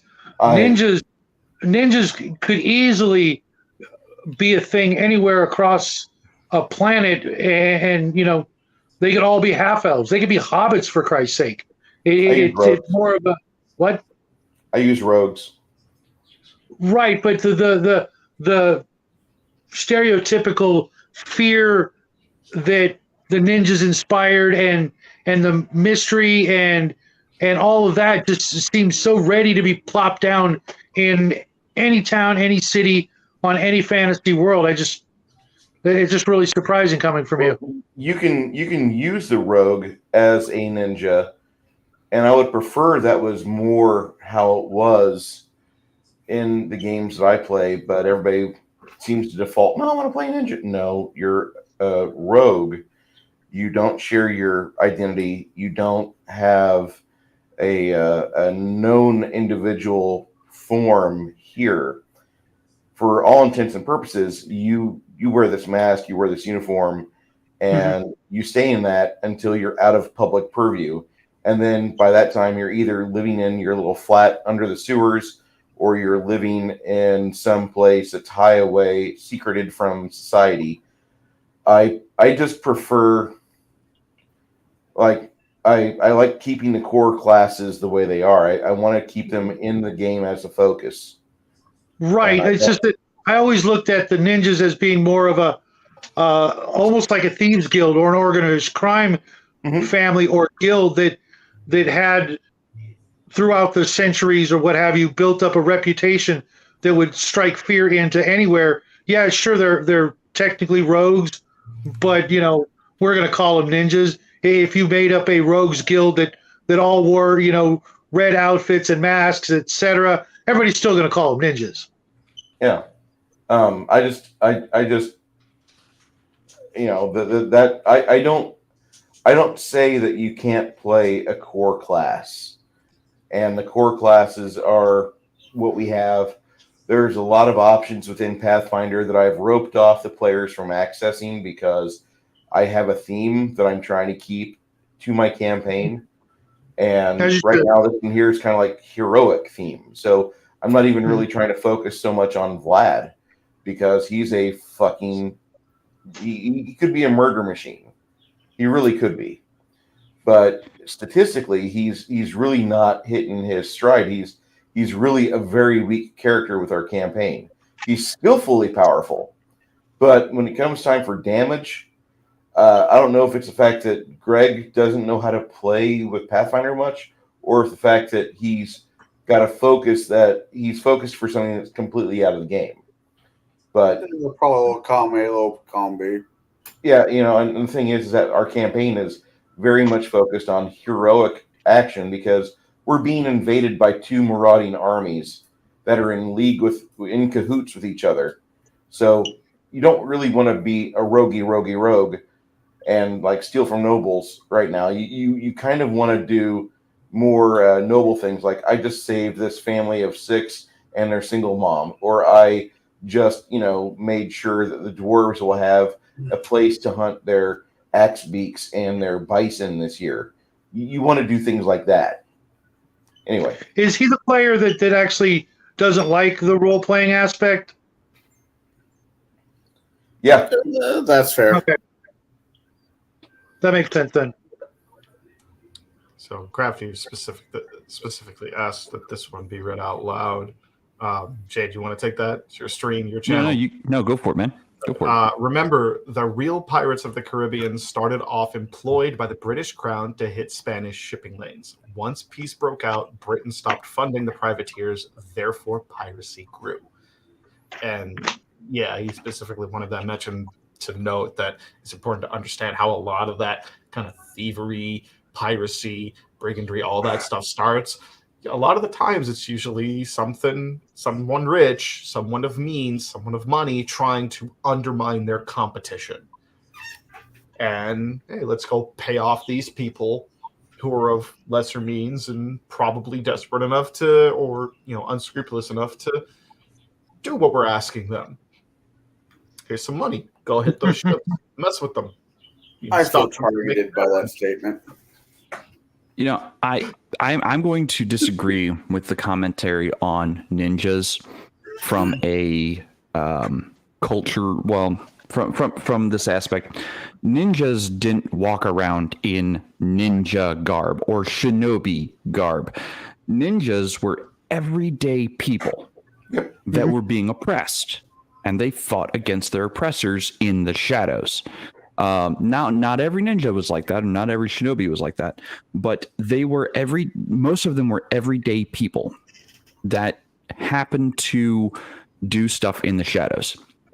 One of my favorite shinobi this has been on, it's been romanticized and it's been blown way out of proportion, but the concept for Roni Kenshin, yes, the anime, yes, the manga, the concept of the character was he was a regular person.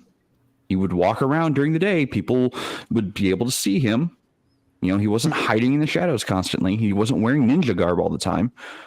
But what made him a ninja or a shinobi was his ruthless killing ability, his ability to hyper focus on the goal or the task at hand as a shinobi to make the assassination happen. I've played that kind of character. I can't tell you how many times. I've played the ninja character who walks around with his face showing with, in regular clothing all day. I never said that they would, Dave. I was speaking in vast generality. I think it was Bruce that said it. I said it. Yeah. So my ninjas, when I play a ninja, they're in two modes. The first mode is they get to walk around all day. They might show off as a fighter, or they might show as a ronin or a samurai, but when there's a mission at hand that requires stealth or expertise in something, that's when they put on the deep blue robes, the gis and whatnot, the face coverings. That's when they go into the ultra stealth side of things, and they do all that activity when no one can see them, typically at night, typically in the shadows. But they are of two different types of personalities at that point. The day side, fighter, ronin; the night side, murderous assassin. Can I play a ninja who is a samurai? Yeah, I can run a samurai that's a ninja. Sure. There's a lawful aspect to it. I take a job and I lawfully fulfill that job. You can play that aspect.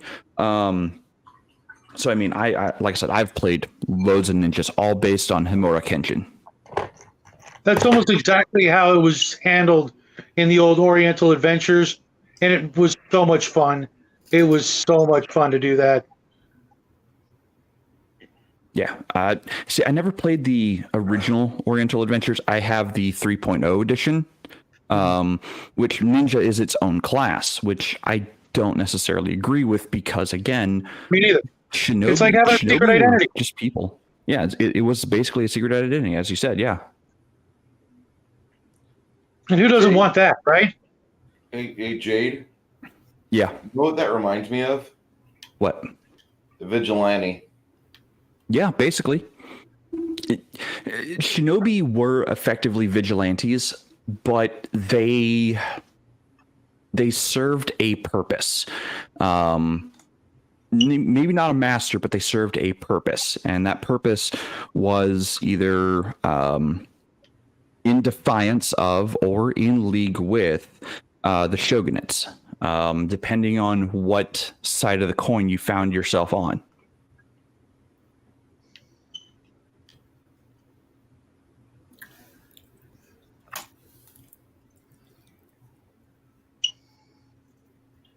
Yeah. Yes. Scottish regulators, refugee Jacobites that fought against the British crown in the colonies after the defeat of Prince William Augustus at Inverness. They were ninjas. Yeah. Matter of speaking, yes. Whoa. Not touching that. I'm going to say, yeah. Oh, your name just got put on I'll touch it all day. 6 more watch lists. Absolutely, they did. Not touching that. I got a meeting that I actually got to go to, so I got to head on out, guys. All right. Well, thanks for joining Nice us. meeting you, Dave. Dave, thanks for being here. Thanks for having me. I'll try to make it to more of these more often. Yeah. You guys have a great night. You too. Night, sir. Have a great night. Yeah, I wish I played Oriental Adventures when I had the book. I had the book. I read it a lot, but I never ran it. I It was never one of had my favorites. never had people that were interested in playing it. People would get upset because you were, hey, I'll run OA for you, and like the guys were wanting to not really play Oriental Adventures. They were wanting to play American Ninja 1, 2, or 3. God, that was a horrible movie. Hey, Hey, hey, yourself. Product of the times, man. Product of the It times. It doesn't excuse it wasn't a, it doesn't excuse. Okay, the first one was good. The last two were. there's they more jumped- than 3. Oh God. Anyways, back to rogues. Ninjas can be rogues. Mm-hmm.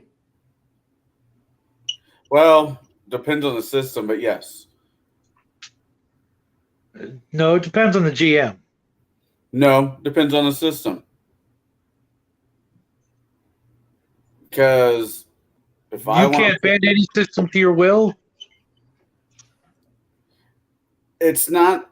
If I have a story to tell, and I'm with a group of people that want to play at rules as written, which is fine, then no, it is the system, not me. Well, see, I don't run any game I don't want to. I run. Well, It's all right. I'm not actually running anything I don't want to right now. I'm running everything I want to. I'm just saying that a samurai is not a paladin. You can't multi. It's a rogue. I think it's a Roy in Pathfinder. Can you take rogue levels as a ninja? Nope. Yeah, that's what I thought. No samurai as a cavalier. No gunslingers as fighters. That they have splits. I'm trying to understand that. Is that because they're too similar or too contradictory? They're the same class. They're basically the same class. Okay. So too similar. They're the same class with slightly differing schools of abilities, but only slightly. Like trying to run a ranger fighter or a ranger paladin. You can No, do that with you can do that. In AD&D or prior. Yeah, No. you can't do it in TSR D&D. Right. But you can do it in Pathfinder 3.5. I don't even know what that I'm leaving past Pathfinder. After I was in PF, I quit looking for games. I found a game engine I was going to build my game off of.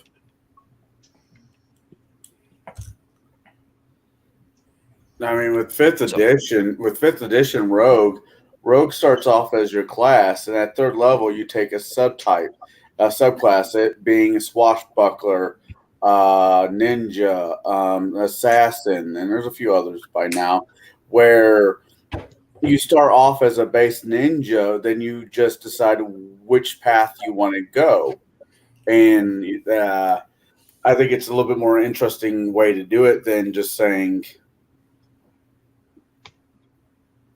yes or no. It's more of a yes and. If you want to play this class, you need to start off with that. And so, I mean, I don't have very many people, for example, who want to play ninjas in my campaign, nor would I let them, because they're in the Sandpoint area. There is no ninjas. There is no gunfighters.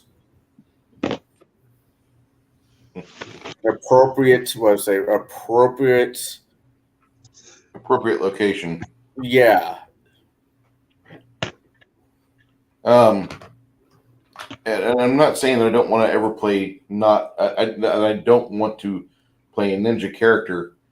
I would love to, with the right setting and with a rule set that was more open to it. Pathfinder is too rigid for ninjas, in my opinion. They said they made ninjas. They really retooled the rogue and gave him some things a rogue doesn't have and took some things out that the rogue has. But then they said you can't cross-class with the rogue, which you are pretty much a first cousin to. You two kids can't be fucking your first cousins. You know, it's like it's. I mean, I never stopped anybody. We do have the Irish.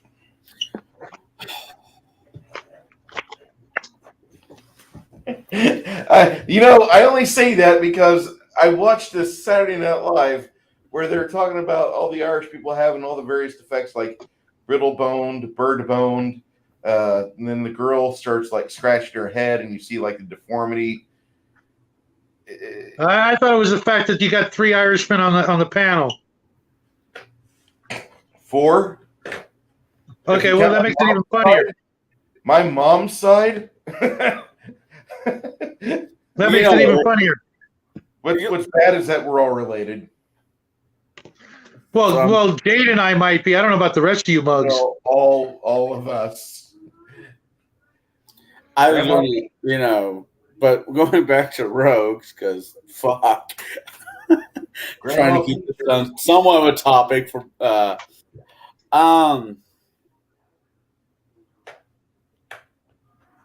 so the question I said was any of them you said you haven't. There was a time where you didn't allow.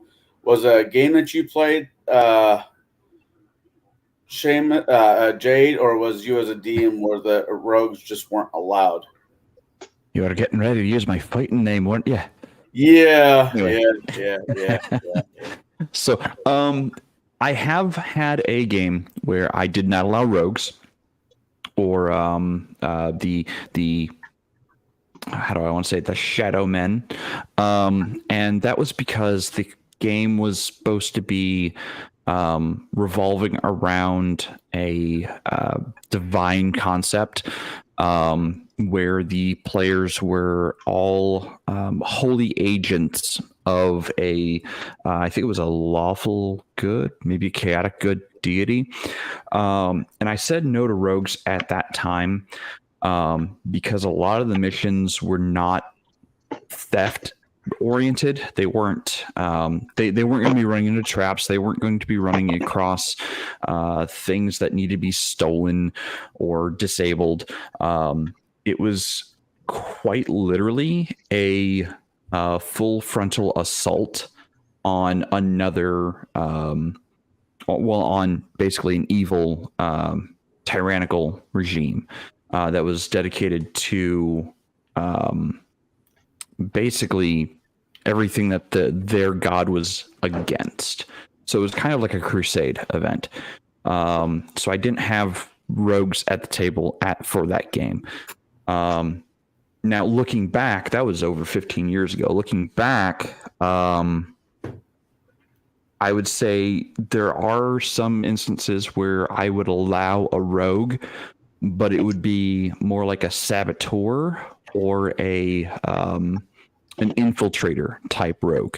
I would not just allow the standard sneak thief. Like they would be on focus, on mission all the time. Like I would do like a pre-game. Like they wouldn't be sitting at the table with everyone else necessarily.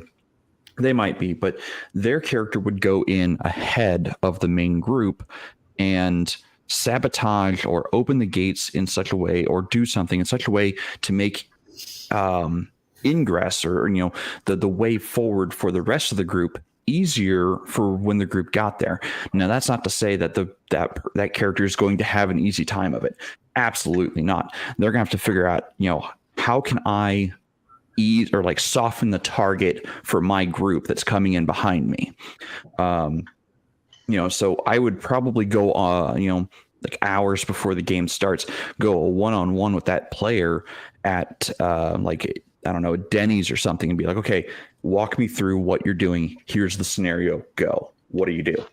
And I would lay things out for them in such a way that, okay, well, first thing I'm going to do is I'm going to jerry rig the trellis gate or the portcullis so that it can't fall. Okay, cool.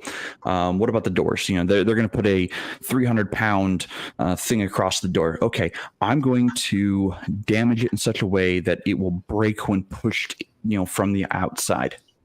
Great, fantastic.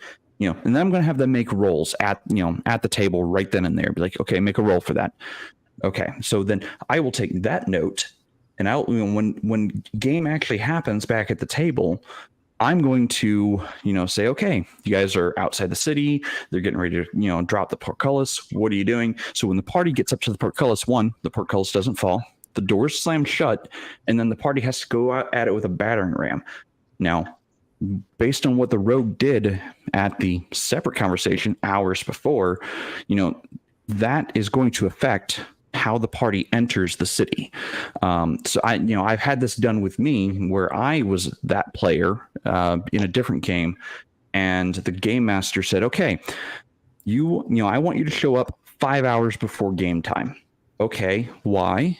It's like, well, one, I'm hungry, I want lunch, and two, I would like to discuss how you're going to enter the city, what you're going to do once you're inside the city, and what precautions or things are you going to take care of before the party arrives? I'm like, oh, that's awesome. I'll do that. So, work with your game master. If you have an infiltrator type rogue, work with your game master before game day, hours before game, to go, okay, here's what I'm wanting to accomplish. Is this something I can sneak away from the group to do? And if they say yes, work with them, before the game. If they say no, well, okay, start planning what you're going to do once you do get inside the city. How are you going to sabotage the guard? How are you going to help the party that is not necessarily directly fighting? Makes sense. Jade, while you're coughing up your lung, you're talking about this and you're pulling away one player to do that. I would think it would be really good if you just had like almost another gaming group to where you could do something like that, or you tell your group of players, like, listen, our main campaign is this, but from time to time on my other day off, I have an additional game available. It will not be in full campaign. It'll be a mini campaign, or it'll be a one shot in this world, and it will affect the main story. Do you guys want to try it? I have done that.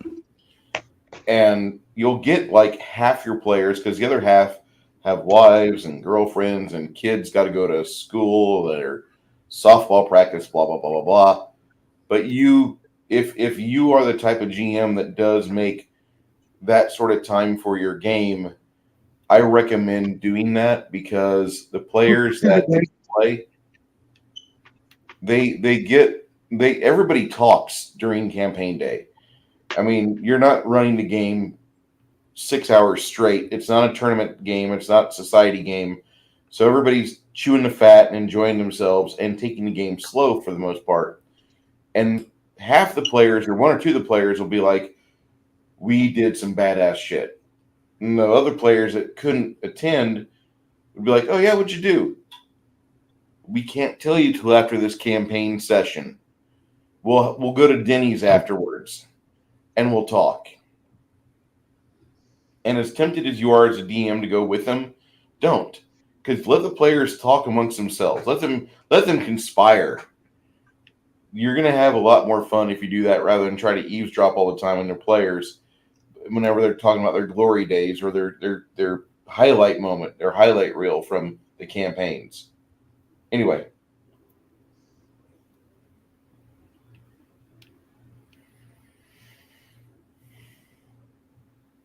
Okay. Well, that's interesting. That'd be kind of cool. That would be kind of cool. The games that I ran in the past, Crafty, you have two of the players that used to play Thieves right here, and or Rogues, and Connell one time was playing a farmer-esque type gatherer mindset rogue, And if things got involved with a party that he gave a shit about, he would get actively involved in those things.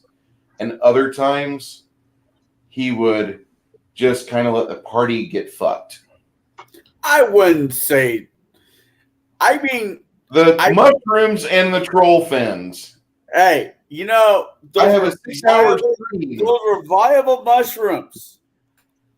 I have like 6 videos up. They were only 10-minute videos at the time, but I have like an hour worth of you and the party. The party's fighting for their life against trolls, and you're over there looking at mushrooms and seeing which ones are best for your bag. I mean, you're not wrong. Somebody has some hurt feelings about this 12 years later. Who has hurt feeling? The only person that got really mouthy about it found himself out of a game.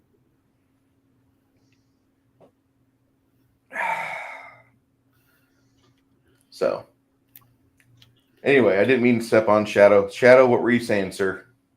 Oh, I don't even remember. We were talking about splitting the party or having a separate campaign set up so the party could have like sappers go in or No, that wouldn't be.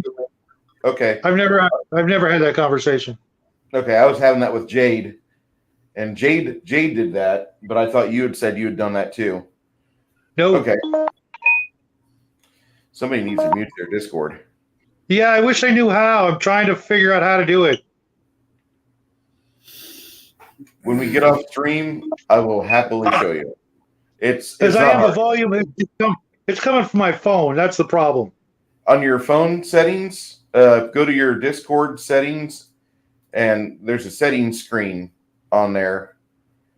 And you want to scroll towards the bottom third of it, and it's going to say streamer mode. What was that? Streamer mode is the first option's a toggle, and you want to toggle it on because it'll silence your Discord. This will help you in the future for every stream you do. Because I was listening to why you play the game earlier, and your Discord's going off.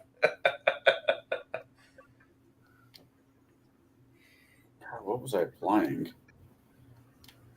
Oh, that's what I was playing. An arcane. It was a rogue alchemist. Mm-hmm. Yeah, that's what. Dick. That's what you were playing. You were playing a dick.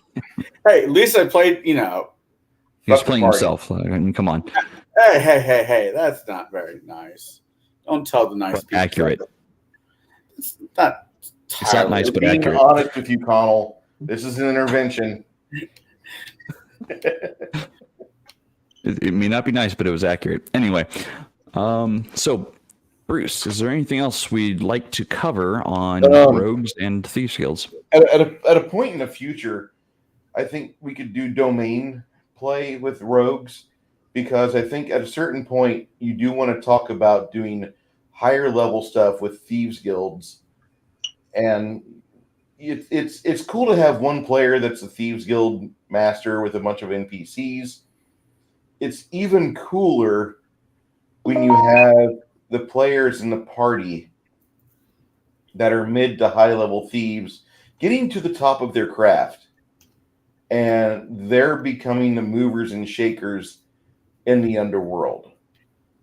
And that is a recipe that goes one of two ways. Either it is a game where everybody has a code of honor, or people just don't. And it goes kind of south at a certain point. Connell's over there just getting this massive grin on his face. So I'm just saying that I would like to talk about that at some point in the future, because I think that's an important thing to do with a campaign, because you have so many options to take a thieves guild, and when a player is directly involved with the orchestration of it, there's a lot of ways you can go, and it works out really well, especially if your thieves guild is tied into the mercantile of the city or the province where they're at.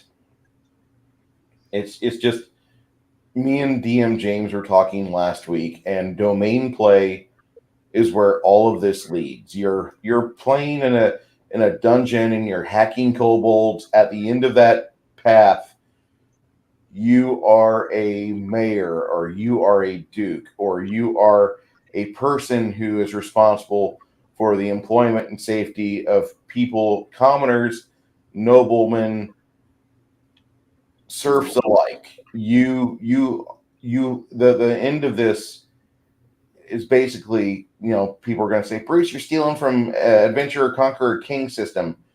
I don't give a shit. At the very end of this is what it is. You can be the best swordsman. You're going to be bored, or you're going to find out you're not the best swordsman. Not really a fun choice. I do like the idea of the game getting bigger than just you walking through a dungeon, hacking spiders and kobolds. I do want you to be able to interact, and I think it's not that dungeon crawling is bad. Dungeon crawling is fun, but there's more to the game than just that. And to discover that sort of enjoyment in the game at the table is where I think a lot of the game needs to go, because for the longest time there was no high level game. There was no there might have been like, oh, I'm in charge of this or that, but they didn't have like, a set of rules or foundation for you to base the rules for the narrative off of. And so you really didn't have that. And then 10 years ago, thank God for Kingmaker, they brought that out. And so now we do have that. We do have where, if you guys want to be involved with running a city or a fiefdom, you can. And I think actually having a game where you are forced to have time invested in an effort to do things, I think that's where the high level play really starts coming in, because yeah, it's a lot of work. There might be 4 or 5 sessions where you don't do shit. You're running a thieves guild. You're pacifying hookers. You're trying to get the fences to get along with each other, and then you got to go talk to the fucking union guild teamsters and have them paid off. And how much do you really? God damn it! You need that much fucking gold, And then you got to go and you have to shake down your own people just to make some other external group happy, so you can do this fucking month and get your budget right. But, you plot for like 3 months after that, or maybe 3 years after that, just to fuck them good. And you really, just do a nice little assassination job on the top 4 fucking teamsters in the kingdom. Wonder who did that. You think that the game, it tops out with like, oh, then we fought a Tarrasque and the game was over. No, I think the game has a lot of options for high level play. And I think that the rogue isn't the penultimate character for that, but the rogue offers a lot of high level play in the game. And if you are willing to pursue those threads of stories for your campaign, for your table, I think you're going to have a lot of rewards. That's my thoughts. And if I'm barking up the wrong tree, I'll make a Table Breakers series out of it. I think it depends on the individual. Say again, Shadow? I think that depends on the individual. I don't think it's, I've done it. It's not everybody, just like not everybody wants to actually role play. Some people may not want anything other than their own personal character development, and that's it. It's almost one of those session zero things, I think, that you need to make sure you got everybody kind of on board with. I have added it to our topic suggestion list. So at the next roundtable discussion, we'll be able to, discuss that. So, anybody else have anything else to say on rogues? I'm really happy we had tonight's discussion, because I really enjoyed hearing what you guys had to say about rogues. I wanted to kind of go down the bunny hole, as we talked about traps 3 weeks ago, and we hadn't talked about traps yet. Traps is one of my favorite aspects of the game, and maybe that's because I have a love affair with fucking Jigsaw, but I thought you were going to say Grimtooth, but it was Grimtooth before Jigsaw, but now Grimtooth doesn't have all the gory kills that Jigsaw does.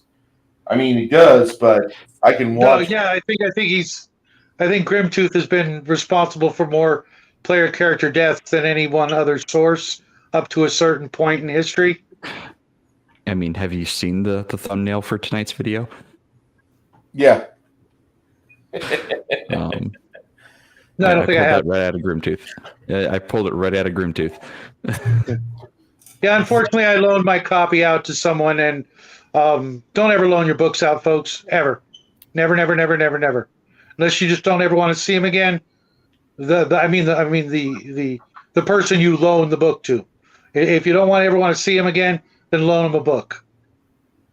That's kind of Only cool. I friends mean, get a book. right before I left California, this guy let me borrow his Grimtooth book. No, you're one of those people. Just kidding, Shadow. I actually there's a crowdfunded one that I picked up a few years back, and it's absolutely my favorite.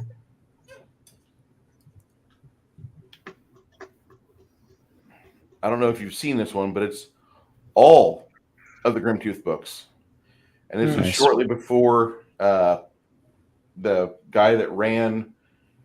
Who is this? It's not Goodman Games, but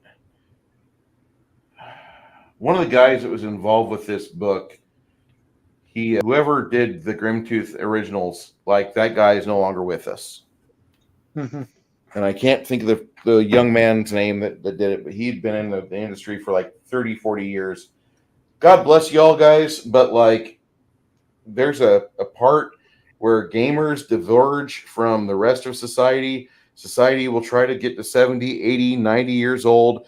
Gamers are like, I have to have this fried pretzel. I have to have this junk food. and we like diet between ages 50 and 60. I haven't figured it out yet.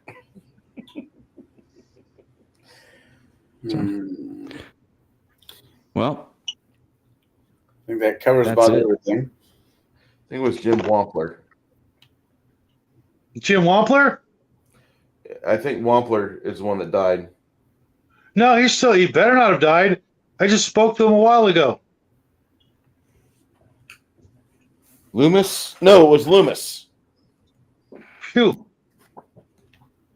Yeah, Rick Loomis is the one. I don't know the guy. I don't know the guy. Sorry for Loomis his passing, but no. but- Loomis was a guy. He had written a bunch of shit back in the early '80s, and he was involved with like Space Gamer magazine for a little bit, and he'd done a lot of other stuff. But he just passed like 3 years ago or 2 years ago. It was recently.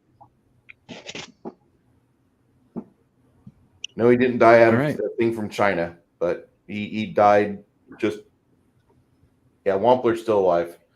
It was Rick Good. Loomis. See, now I gotta contact the guy. It's like, dude, heard you died. No, he worked. Wampler and Loomis did interviews for this book for Grimtooth's Traps combined, and Goodman Games put it together. And then shortly after that, yeah, Rick Loomis is famous. He's really famous. I'd met him a couple times over in Carbondale, Illinois. He went over to Egyptian Con back in '96 and '98 that I can remember. Good guy. All right, I'll shut up here. Well, all right. So let's I guess break it down. What do we got going on this week? Your game. I believe there's somebody running a game tomorrow night. Instead of a normal like discussion, we're just gonna jump right into like the ship and see what the hell goes on. Is that tomorrow? Was that what I That had is planned tomorrow. to do tomorrow? I thought it was 2 for 1 at the nudie club. I mean, if you're not going to be there, I've got full rights to blow your character right out the airlock. See, I was trying to get something else blown out of the airlock. Anyways, Connell, if you're not Yeah. there, I'm gonna send old Meg to your flat in Pekin, and she's gonna give you a $10 gummy. ew, You're gonna pop them 4 teeth out, and she's gonna give you a $10 gummy. and that's Gatekeepers. You So, better be yes, at tomorrow. that PK. Yes, so tomorrow on Table Breakers, we will be reconvening to finish out the last flight of the Red Sword. So yeah, and I hope you guys are ready for what's coming. Mar Why wouldn't Hoffman we be? says if we're not there, the character gets face hugged. Well, I mean, that's not an impossibility. I got the stats for that. So those sons of bitches. Yeah, I know how to convert them to ICRPG as well. Anyway, what else we got going on? Well, on Sunday for myself, me and some other lug nuts, one also being in chat, we'll be talking about the 1956 The Day That the Earth Stood Still. Not the remake, but the original. Are you And sure that's 56? I thought it was 56. Okay. Hey, Cal, good to see you in here, by the way. What's up, Cal? 1951. Yeah, that's what I thought. The Thing and that movie were both in 51. The original Thing, which has nothing to do with who goes there. You know, I might have to do this like we treated the island of Dr. Moreau. Everybody watch a random version of it. But no, that's what I got going on. I remember seeing it once with my grandparents. I thought it was an interesting movie then, and I'm sure I will still enjoy it now. If not, well, there's always next week. All right, Shadow.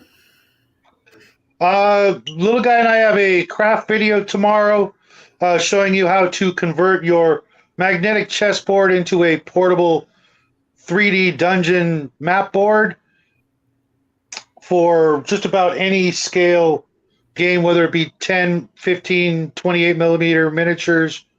And then Friday, probably hanging out with you guys and Max.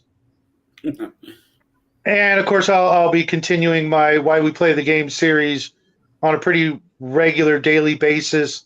I've got the next 5 or 6 episodes planned out. Hope you guys are enjoying that, and leave me comments and let me know when you disagree or if you agree. Mostly, I'm just getting people who agree with what I say, and that's that's cool. But every once in a while, it's nice to actually start up an actual conversation, of why or how we disagree or, can improve upon the topic. I heard there's a troll that would like to talk to somebody since I booted him out of my channel. You actually got rid of that guy? He's in all the other channels now. If it's who I am thinking it is, good, because I'm getting kind of irritated. Well, beyond that, Bruce, what do you have going on this week? I plan on. I did 4 uploads, and I wasn't happy with any of them yesterday for Dungeons and Delvers, the fighter class. And I think I'm just going to do a 4-minute short video detailing that class and why it is the reason why, if you play Dungeons and Delvers, play a fighter first. It's a really very versatile class, has a lot of different talents available, gets a lot of talents, like the 3rd edition Thief got a lot of feats when we were not used to that. And you get a lot of options. I would recommend, if you guys are playing the D20 version of it, to give the fighter a serious look. Not that the wizard or the rogue or the cleric or the druid are not worth your time, but in seriousness, the fighter gives you a lot of options. It's great. Cool. Well, that is the end of Gatekeepers this week. I do want to thank you all for staying with us and watching. And yeah, don't forget to hit that subscribe button. And if you really liked it, hit the like button. I did put everyone's channels links in the description. So if you want to, go give a listen to any of the people you've seen on screen this evening, all those links are available to you. And with that, that is the end of Gatekeepers this week.